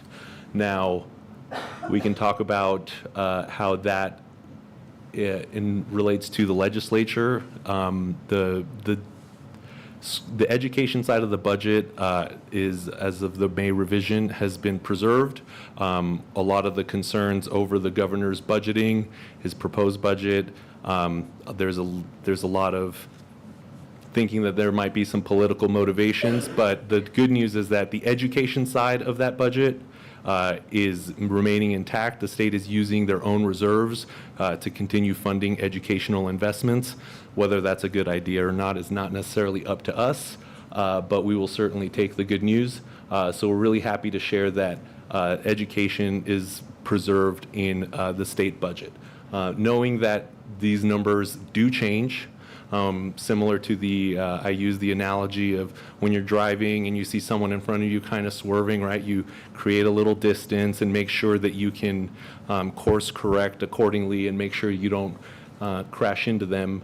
Similar that we're doing with the state budget. While we understand that these revenues that we are told to use to plan, if they do not materialize, we may need to adjust. But so far, so good in terms of funding news from the state of California. Next slide, please. All right, so just a reminder that the general fund makes up the majority of the budget of our funds total, but we do have other funds, adult education, the cafeteria fund, capital facilities, so developer fees go into that account, as well as special reserve funds. But general fund makes up 99% of all the activity, and that's what we focus on. Next slide. All right, so we're going to talk about the estimated actuals for the end of this fiscal year. Next. So we estimate total revenue of $67.43 million with $69 million in expenditures, resulting in deficit spending of $1.65 million. Next slide, please. So that normally would be a concern, but we'd like to share with you, next slide, when we have an estimated unrestricted ending fund balance, so it's broken up into two parts, right? The LCFF portion and other unrestricted dollars, but mainly the LCFF, and the other side, the restricted, made up of state and federal.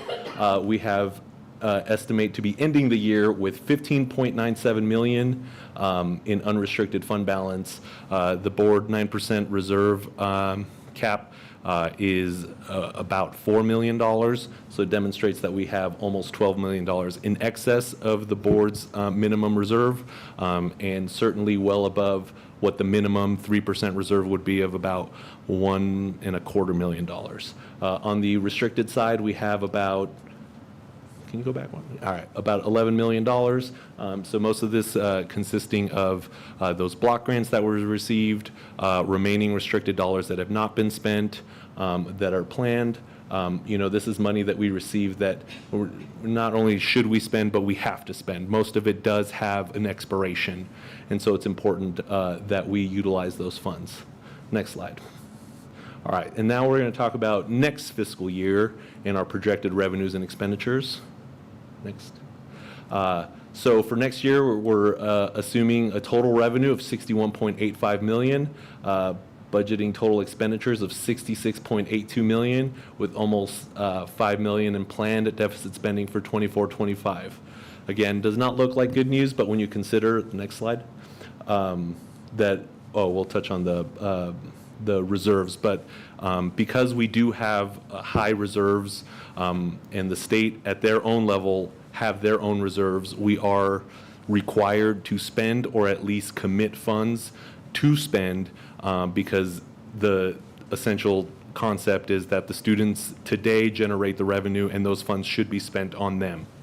So for general fund revenues, as you can see, LCFF makes up the majority of the $51.5 million of unrestricted funding. The remaining is things like the unrestricted lottery money that we get, and certain small things like that. But that's pretty much what is made up on the unrestricted side. On the restricted side, we anticipate receiving about $10.37 million in restricted funding, mostly from the state, now that the COVID relief dollars have now been extinguished and not, we're no longer receiving as much federal support as we were in the past. So we're back to getting about $2.25 million.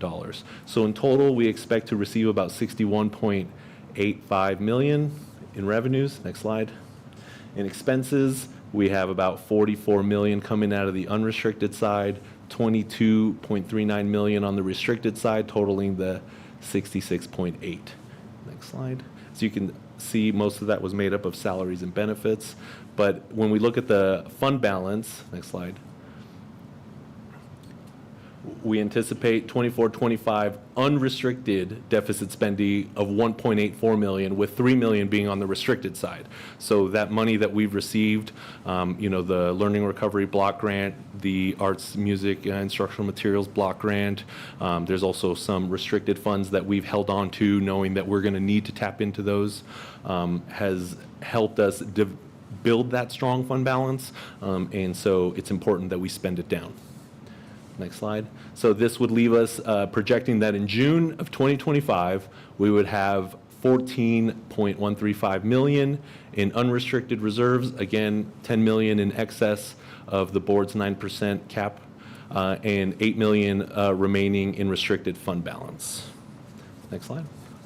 So the 4.965 million deficit spending, it's important to remember that while that is a high number, and certainly we understand is not sustainable year over year over year, we're hoping that with the current fund balance of 22 million that we're projecting at the end of June 2025, and the increasing COLA that we're instructed to project, that we will kind of meet a inflection point between increasing revenues and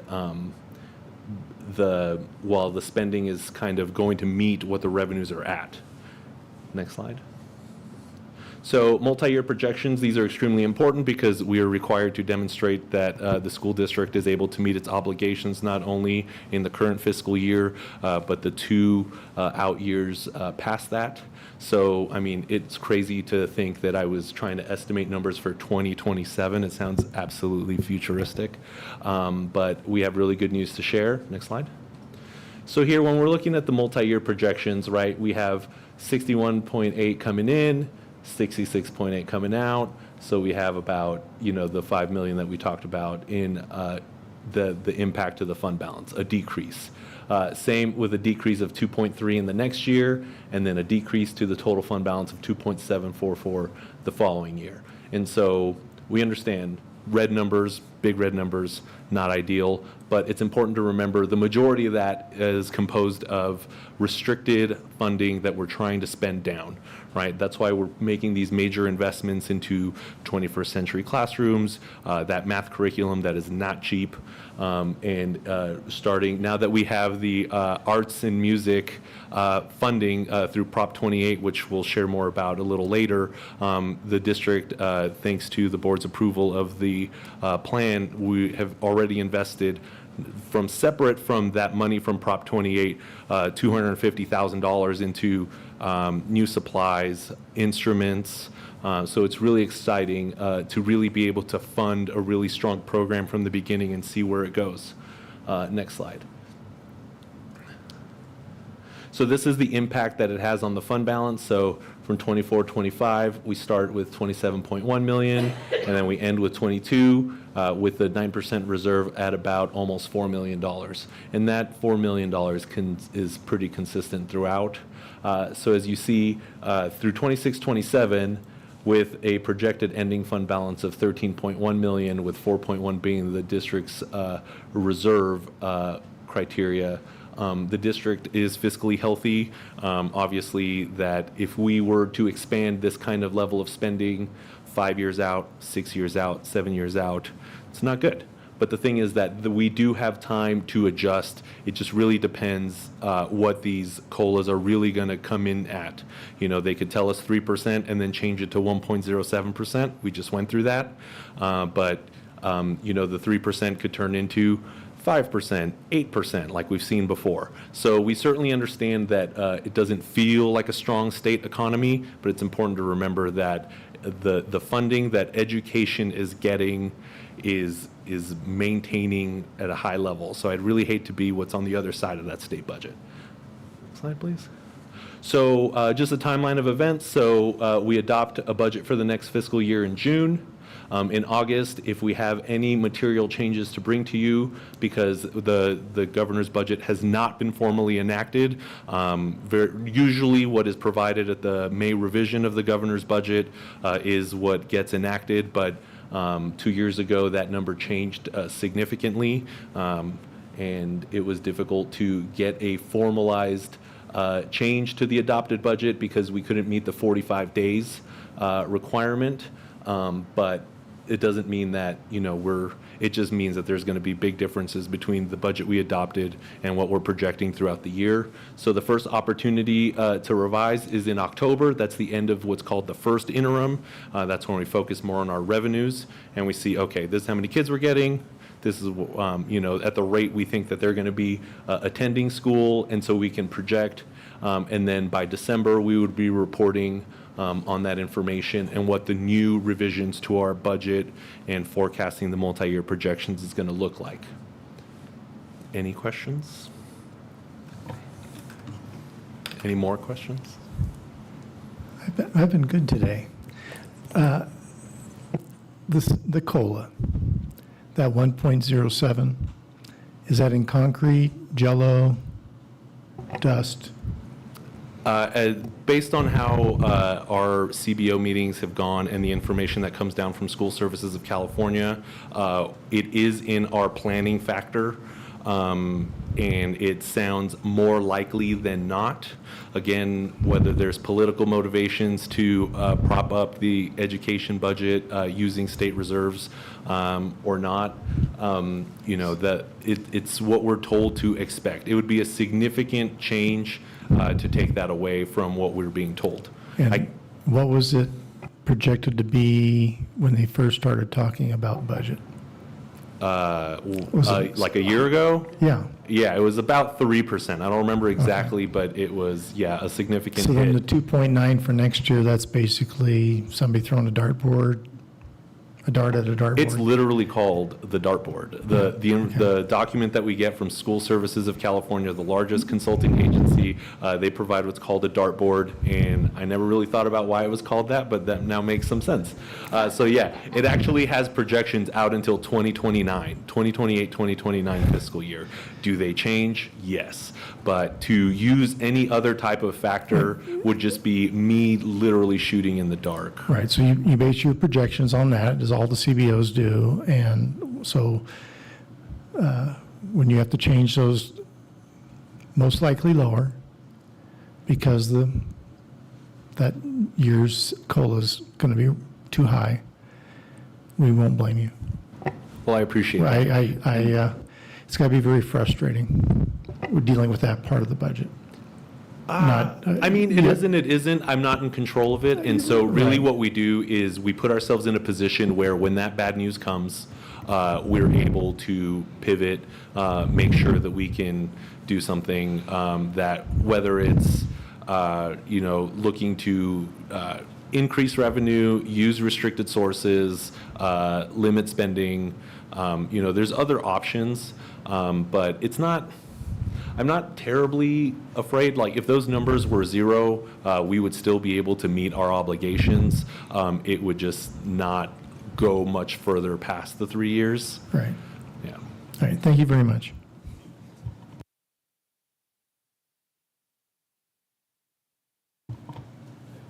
All right, item 2, first read, Proposition 28 Arts and Music Plan Disbursements. Mr. Intezari.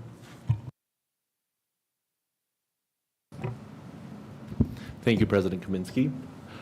So Prop 28, I know that there's been, I know I've said it over and over, but maybe this information is more for those at home, but not to be confused with the Arts, Music, and Instructional Material Block Grant. This is a voter-approved initiative that began in 2023, 2024. The funding did not begin until February, but now that we have a full fiscal year to plan for, the Proposition 28 approved funding directly to schools on an ongoing basis, essentially made up of 1% of the education budget.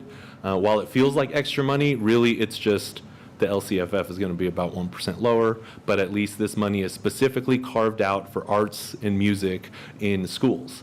And so we're going to talk about an elementary music teacher, an elementary art teacher, our secondary music directors, and there's a lot of reference to California art standards in the school SIPSAs. and we estimate receiving $576,000 in 2024-2025. Next slide, please. So Cummings Valley Elementary is expected to receive about $75,000. All the elementary schools, so because the requirement is that 80% of this funding has to be spent on salaries and benefits, that's difficult, right? Because those salary numbers can move, benefit rates change, but a minimum of 80% needs to be spent. And so we have an existing music teacher, roving music teacher that goes to the elementary schools. This will allow us to preserve, and with the remaining dollars, the elementary schools have all are planning to collaborate and pool their funding, the remaining funding, to hire an additional art roving teacher for the elementary schools. So this is just what was pulled from the Cummings Valley SIPSA. But if you go to the next slide, you'll see Golden Hills Elementary, while different words, same concept, maintain the roving music teacher and support a roving arts teacher. Their funding is going to be $95,000, and that just has to do with because they serve a different demographic. You know, a lot of funding is driven by you know, the unduplicated pupil percentage, or you know, the number of students that you have, foster youth, low income, English learners, and that type of student. Next slide. Tompkins Elementary receiving $94,000. Again, different words, same concept, pooling their resources together to add that second arts teacher. Next slide. At Jacobson Middle School, so if you recall, I don't know how long ago it's been now, but the district had a music director that was split between the middle school and the high school. We have since added a music director at each of the secondary school, well, Jacobson Middle School and Tehachapi High School, and this funding will be used to preserve having them at their own separate campuses, and we will also be looking to add additional enrichment programs for music and arts. The middle school will be receiving about $124,000. And so again, it becomes a little difficult because when you have to spend 80% of it on salaries, and you know, you don't really get up to that amount, right? I can't spend the other $15,000 on a salary or whatever that would come out to be. But when they pull them together, they can afford to be able to either share or provide a part-time teacher, pay for extra duty in order for arts teachers to perform those extra enrichment opportunities for arts and music. Next slide. Same thing with the high school, but they will be receiving $170,000. They're just a larger school, so they're just entitled to more money, but we're excited to see what the additional investments in arts and music is going to do for our schools. Next slide. So there are some additional caveats. So the district is allowed to charge a 1% administration fee, you know, for essentially my department, personnel, things like that, for all the administrative responsibilities for carrying this out. But Monroe High School and TILA also on the list to receive. But as you can see, TILA receiving about $9,500 and Monroe about $6,300, and 80% of that has to go to a salary. Doesn't really make a lot of sense. But they're doing their best. For TILA, they're going to be using their Enrichment Fridays to provide extra duty for teachers, to provide arts and music instruction. And for Monroe High School, similar, using that opportunity to pay extra duty for someone to provide arts and music for those students, something that's not common for a continuation school. So excited to see what this does for our students. And that's all for the arts and music in schools. Any questions or comments from the board? Thank you, Mr. Intezari. And item 3, first read, Facilities Advisory Committee bylaws proposed revisions. Thank you, President Kaminsky.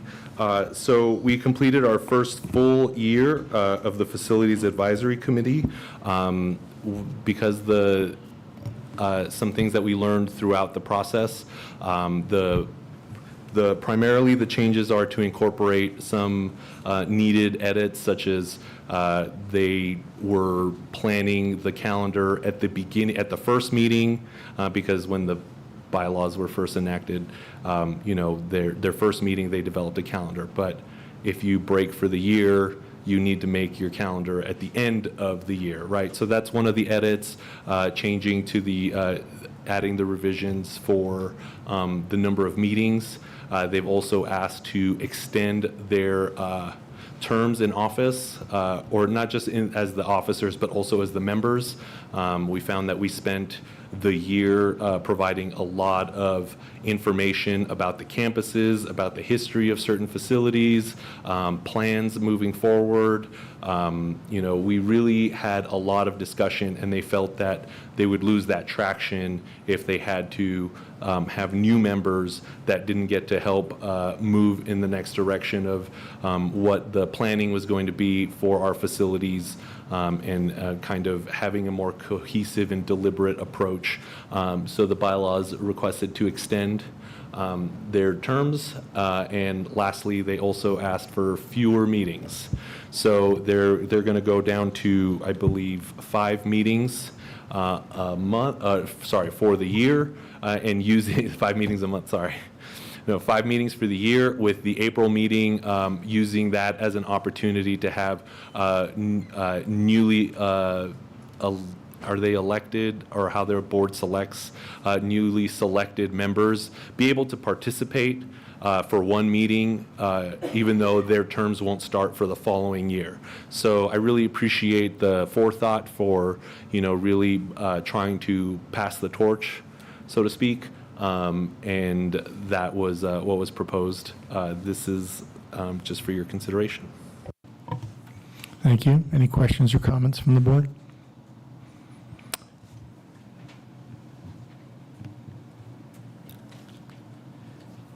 Seeing none, item 4, approval of school bell schedules 2024-2025. Mr. Intezari. Thank you, President Kaminsky. Education Code 46201 requires the approval of instructional minutes that have specific requirements, and we present these every year, and we seek your approval. We have minimal changes except for Tompkins, and you'll notice the word recess is no longer present and now referred to as a break. That has to do with changes at the state level and certain requirements. Nothing really changes as far as the students are concerned, and we seek your approval for the minutes. Any questions or comments from the board? Seeing none, item 5, approval of the agreement between NFHS Network School Broadcast Program and Tehachapi Unified School District. Supposed to vote for the bell schedule? Oh, yeah, I'm sorry. I'm ready to vote. It's first read. All right. There were no questions or discussion. Thank you, Clerk Wood.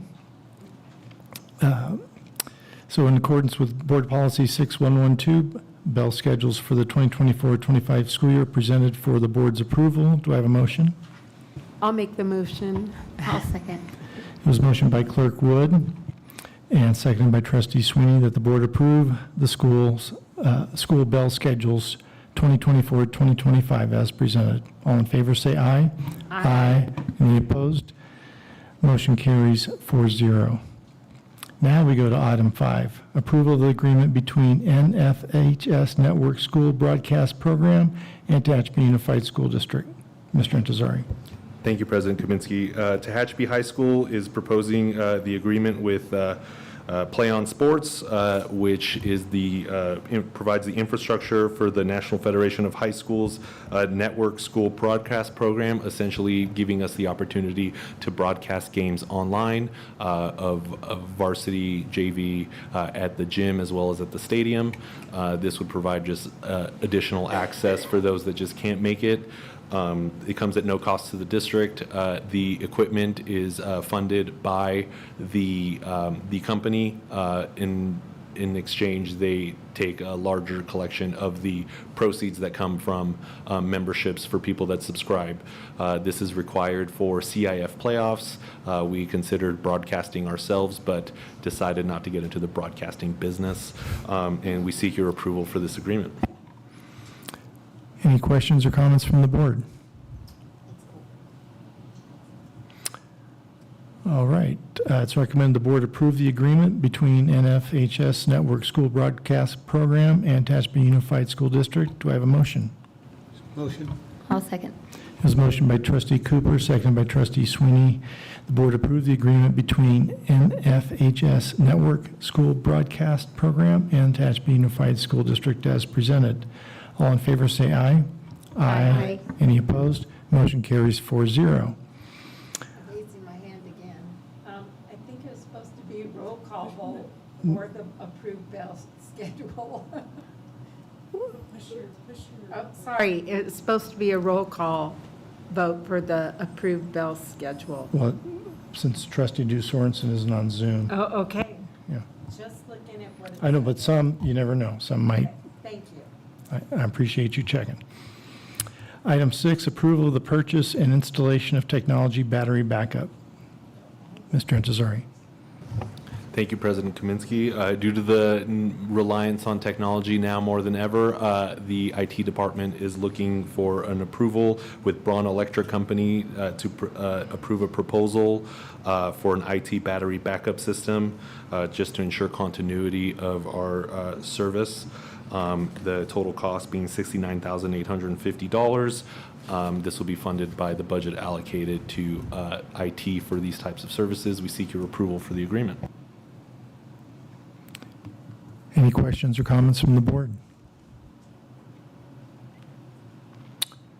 Seeing none, it's recommended the board approve the purchase and installation of technology battery backup as presented. Do I have a motion?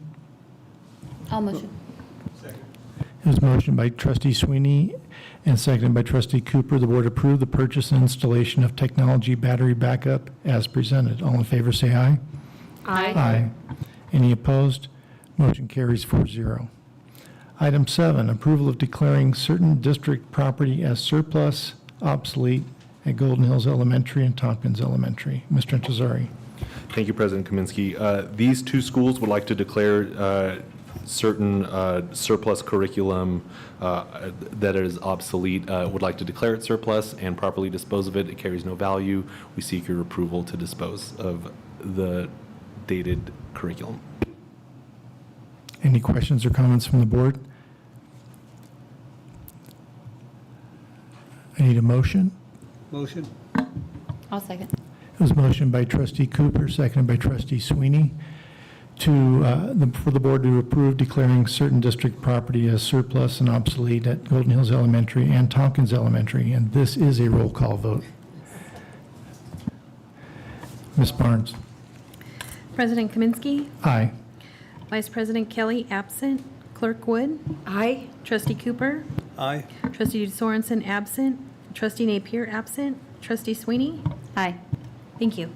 Motion carries 4-0. Thank you, Mr. Intezari.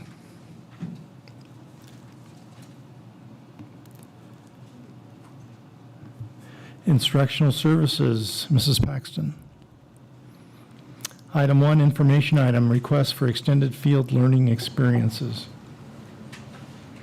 Okay, Tehachapi High School varsity football team will be traveling to Hanford High School for an athletic contest on June 15th, 2024.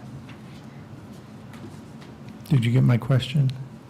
Yeah, I sent you a reply. Yeah, I'm sure you did, but I've been, Yeah, it is for June, and it's an annual competition that they participate in with other schools. okay. Just seems an odd month to be having football. Well, basketball also and cheer, they do things over the It was summer. just the way it was Yeah. stated. Any questions or comments from the board? Item 2, first read of draft job description for burst tutor. Oh, I'm sorry. Oop. I'm rushing myself. First read 2024-2025 Local Control and Accountability Plan, LCAP, Federal Addendum. The federal addendum has been supplied for your review to show the updates that have been reflected in the new LCAP for 24-25.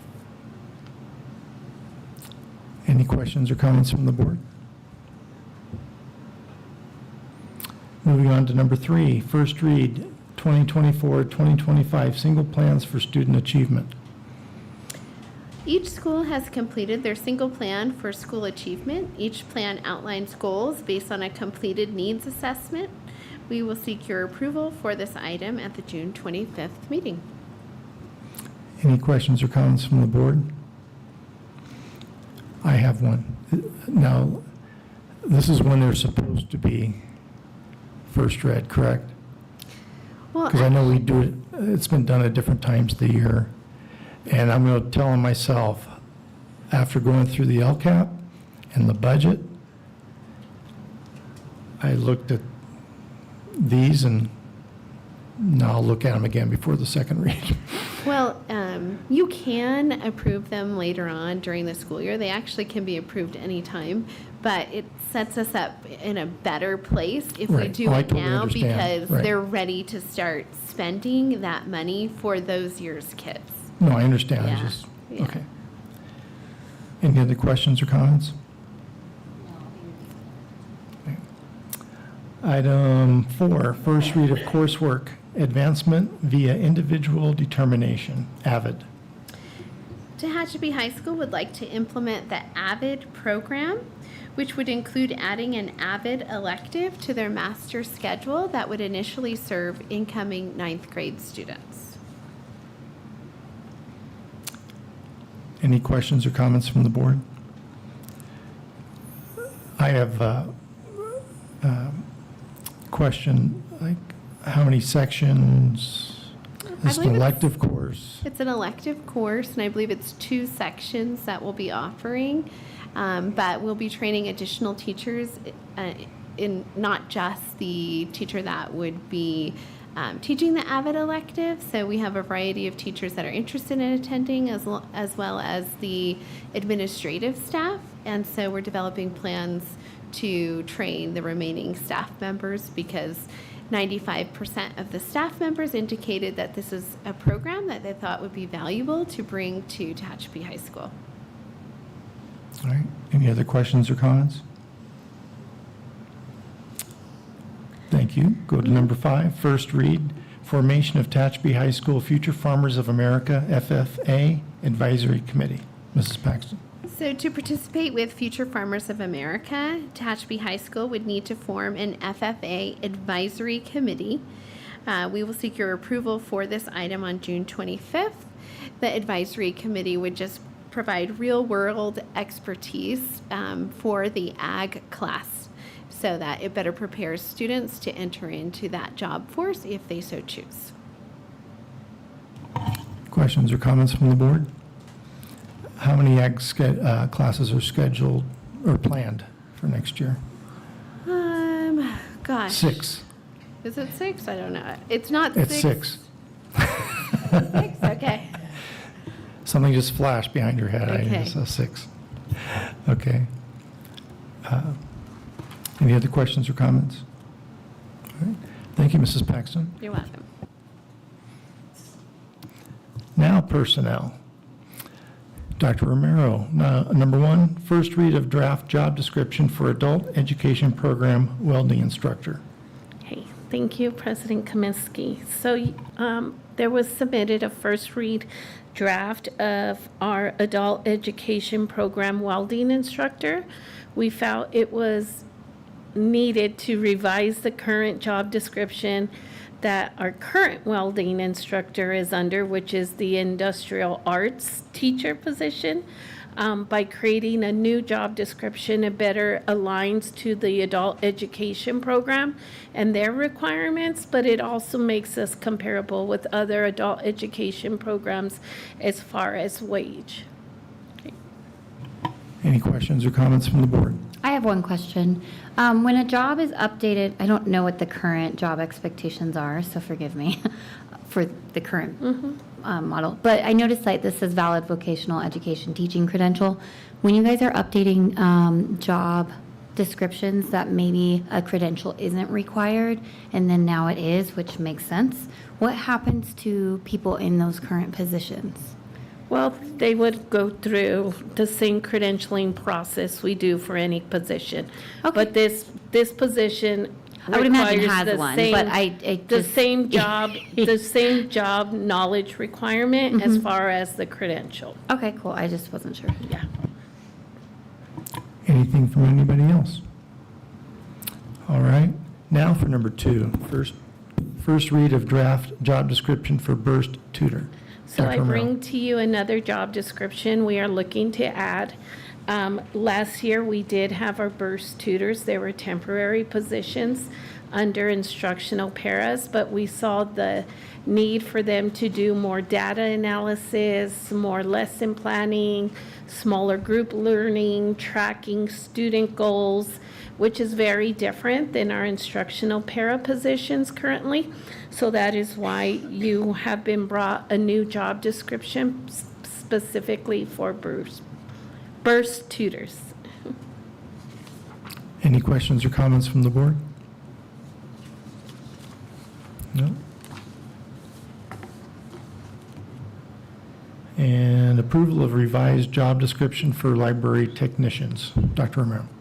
So our last board meeting, we brought to you a first read of our library technician job description that we wanted to update slightly, and that was with the addition of inventorying our Chromebooks, checking them in, checking them out. So that way it followed the same process of our textbook, made it a lot easier for parent access, student drop-off, and just the overall management system.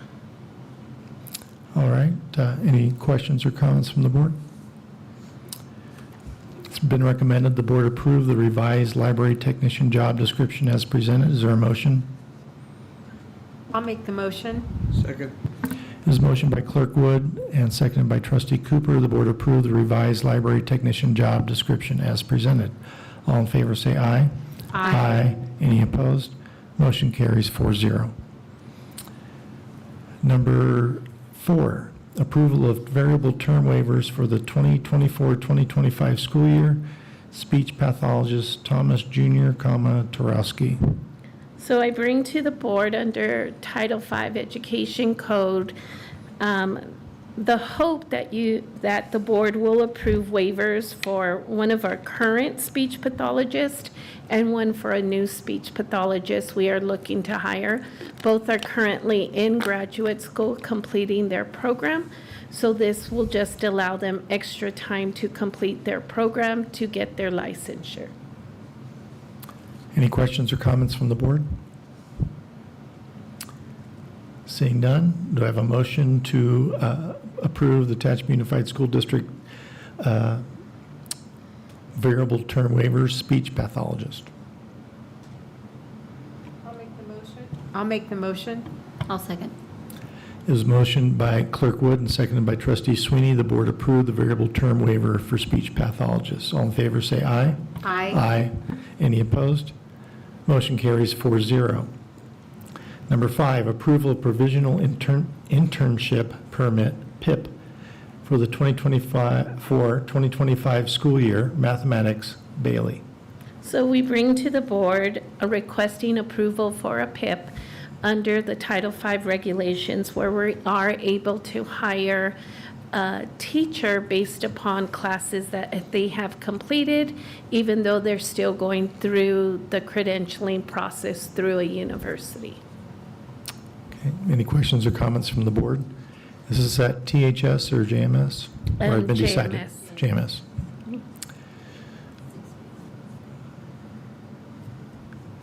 It's been recommended the board approve the provisional internship permit for mathematics teacher as presented. All in favor, or I'm sorry, I need a motion. I'll make a motion. It was motioned by Trustee Sweeney, seconded by Trustee Cooper. The board approved the provisional internship permit math as presented. All in favor say aye. Aye. Aye. Any opposed? Motion carries 4-0. Number 6, approval of completion of staff development, CCSD, for the 2024-2025 school year, computer science, Barella. So I bring to the board again asking for another waiver for our computer science CTE teacher. When employees complete a CTE course work credential. They don't go through your traditional credentialing program that will have a built-in ELL component. So here we are requesting the CCSD to be granted so that more time can be given for this employee to work towards getting the ELL certification to meet the needs of our students. Any questions or comments from the board? Just a short question. How long is the waiver good for, or is there a time limit on the waiver? Each waiver usually is good for a year. Depending on the type of waiver, they have to continually show progress. So depending on which type, some of them allow units, some of them are a one and done. So you have 1 year on this waiver to get it done, and if you don't, we can look at another one and hope there's a possibility, but sometimes there isn't. Thank you. It's been recommended the board approve the variable term waiver, certificate of completion of staff development, CCSD. Is there a motion? I'll make the motion. Second. There's a motion by trustee Sweeney, seconded by trustee Cooper. The board approve the variable term waiver, completion of staff development as presented. All in favor say aye. Aye. Any opposed? Motion passes 4-0. Thank you, Dr. Romero. Thank you. 10, future items.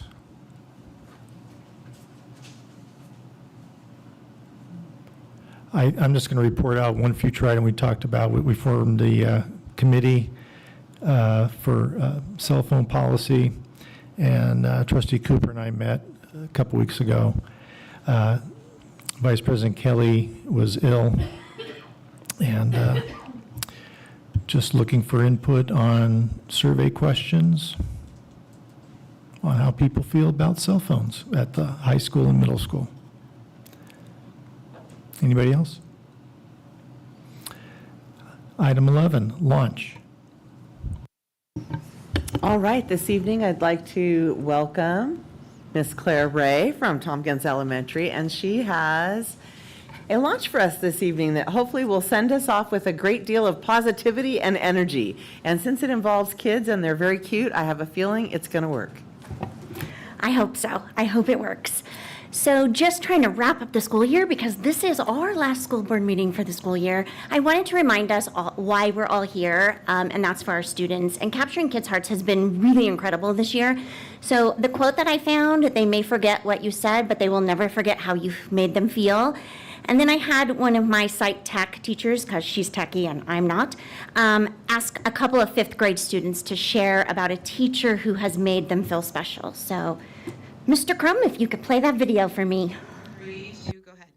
Hello, my name is Rosario, and a teacher that made me feel really special was Miss Gracian. She always greets us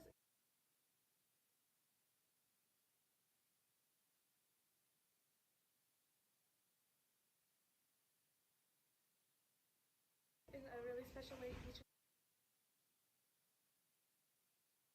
every morning.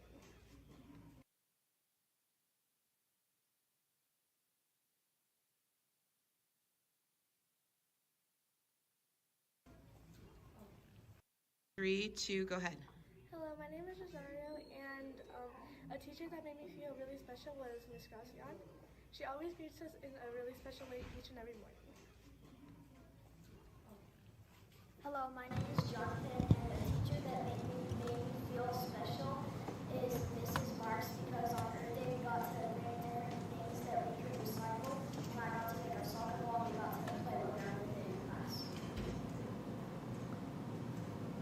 Mrs. Menez has been sweet, nice, and supportive. She's always felt like a parent. Thank you, Wyatt. I am Nathan Brown. In a time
So again, it's about the relationships that we make and have that lasting impact on our students.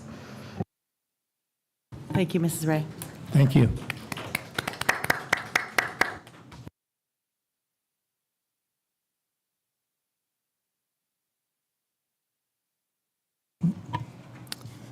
Item 12, public comments for closed session.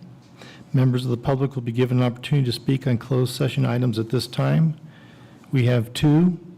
Number one, Public Employment Governance Code 54957, request for unpaid leave of absence, certificated employee number 5002. And number two, conference with legal counsel, existing litigation, paragraph 1 of subdivision D of Government Code section 54956.9, matter, case number 23-CV-01724-JLT-CDB.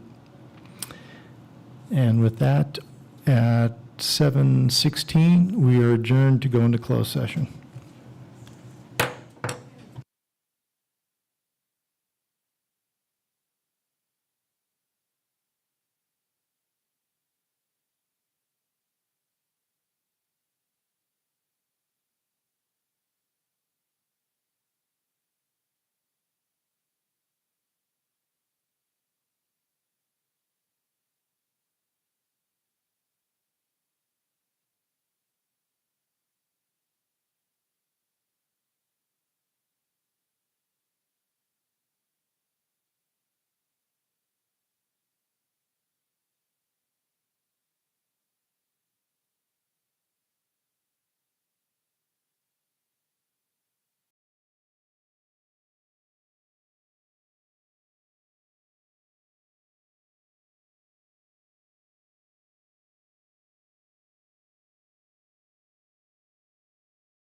They're like those after dinner mints. They remind me of the little peppermint.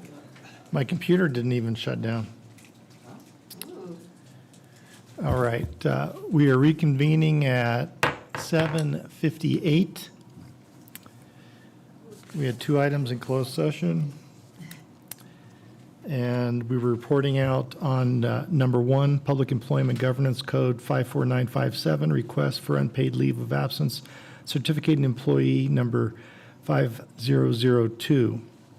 We are not reporting out on item number 2. So with number 1,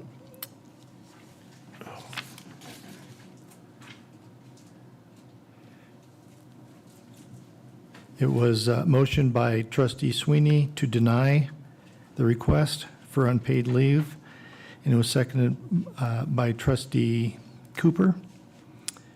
And it was a roll call vote. Ms. Barnes? President Kaminsky, Aye. Vice President Kelly absent, Clerk Wood. Aye. Trustee Cooper, Aye. Trustee Sorensen absent, Trustee Napier absent, Trustee Sweeney. Aye. Thank you. Motion carries 4-0. And with that, I do want, before I adjourn, I want to make something for the record, and I told him I might do this. This was Mr. Lowe's last attendance at a board meeting since he's leaving the principalship of JMS, and I just want to thank him for his dutiful service, not only as a principal, but at board meetings, he's the only one who sits up front. And I hope his successor does the same, along with some of the others. And with that, we are adjourned at 8 o'clock. Besides that, he's a good neighbor. Oh, is he your neighbor? He He does. likes where we Mine's built on. the fence.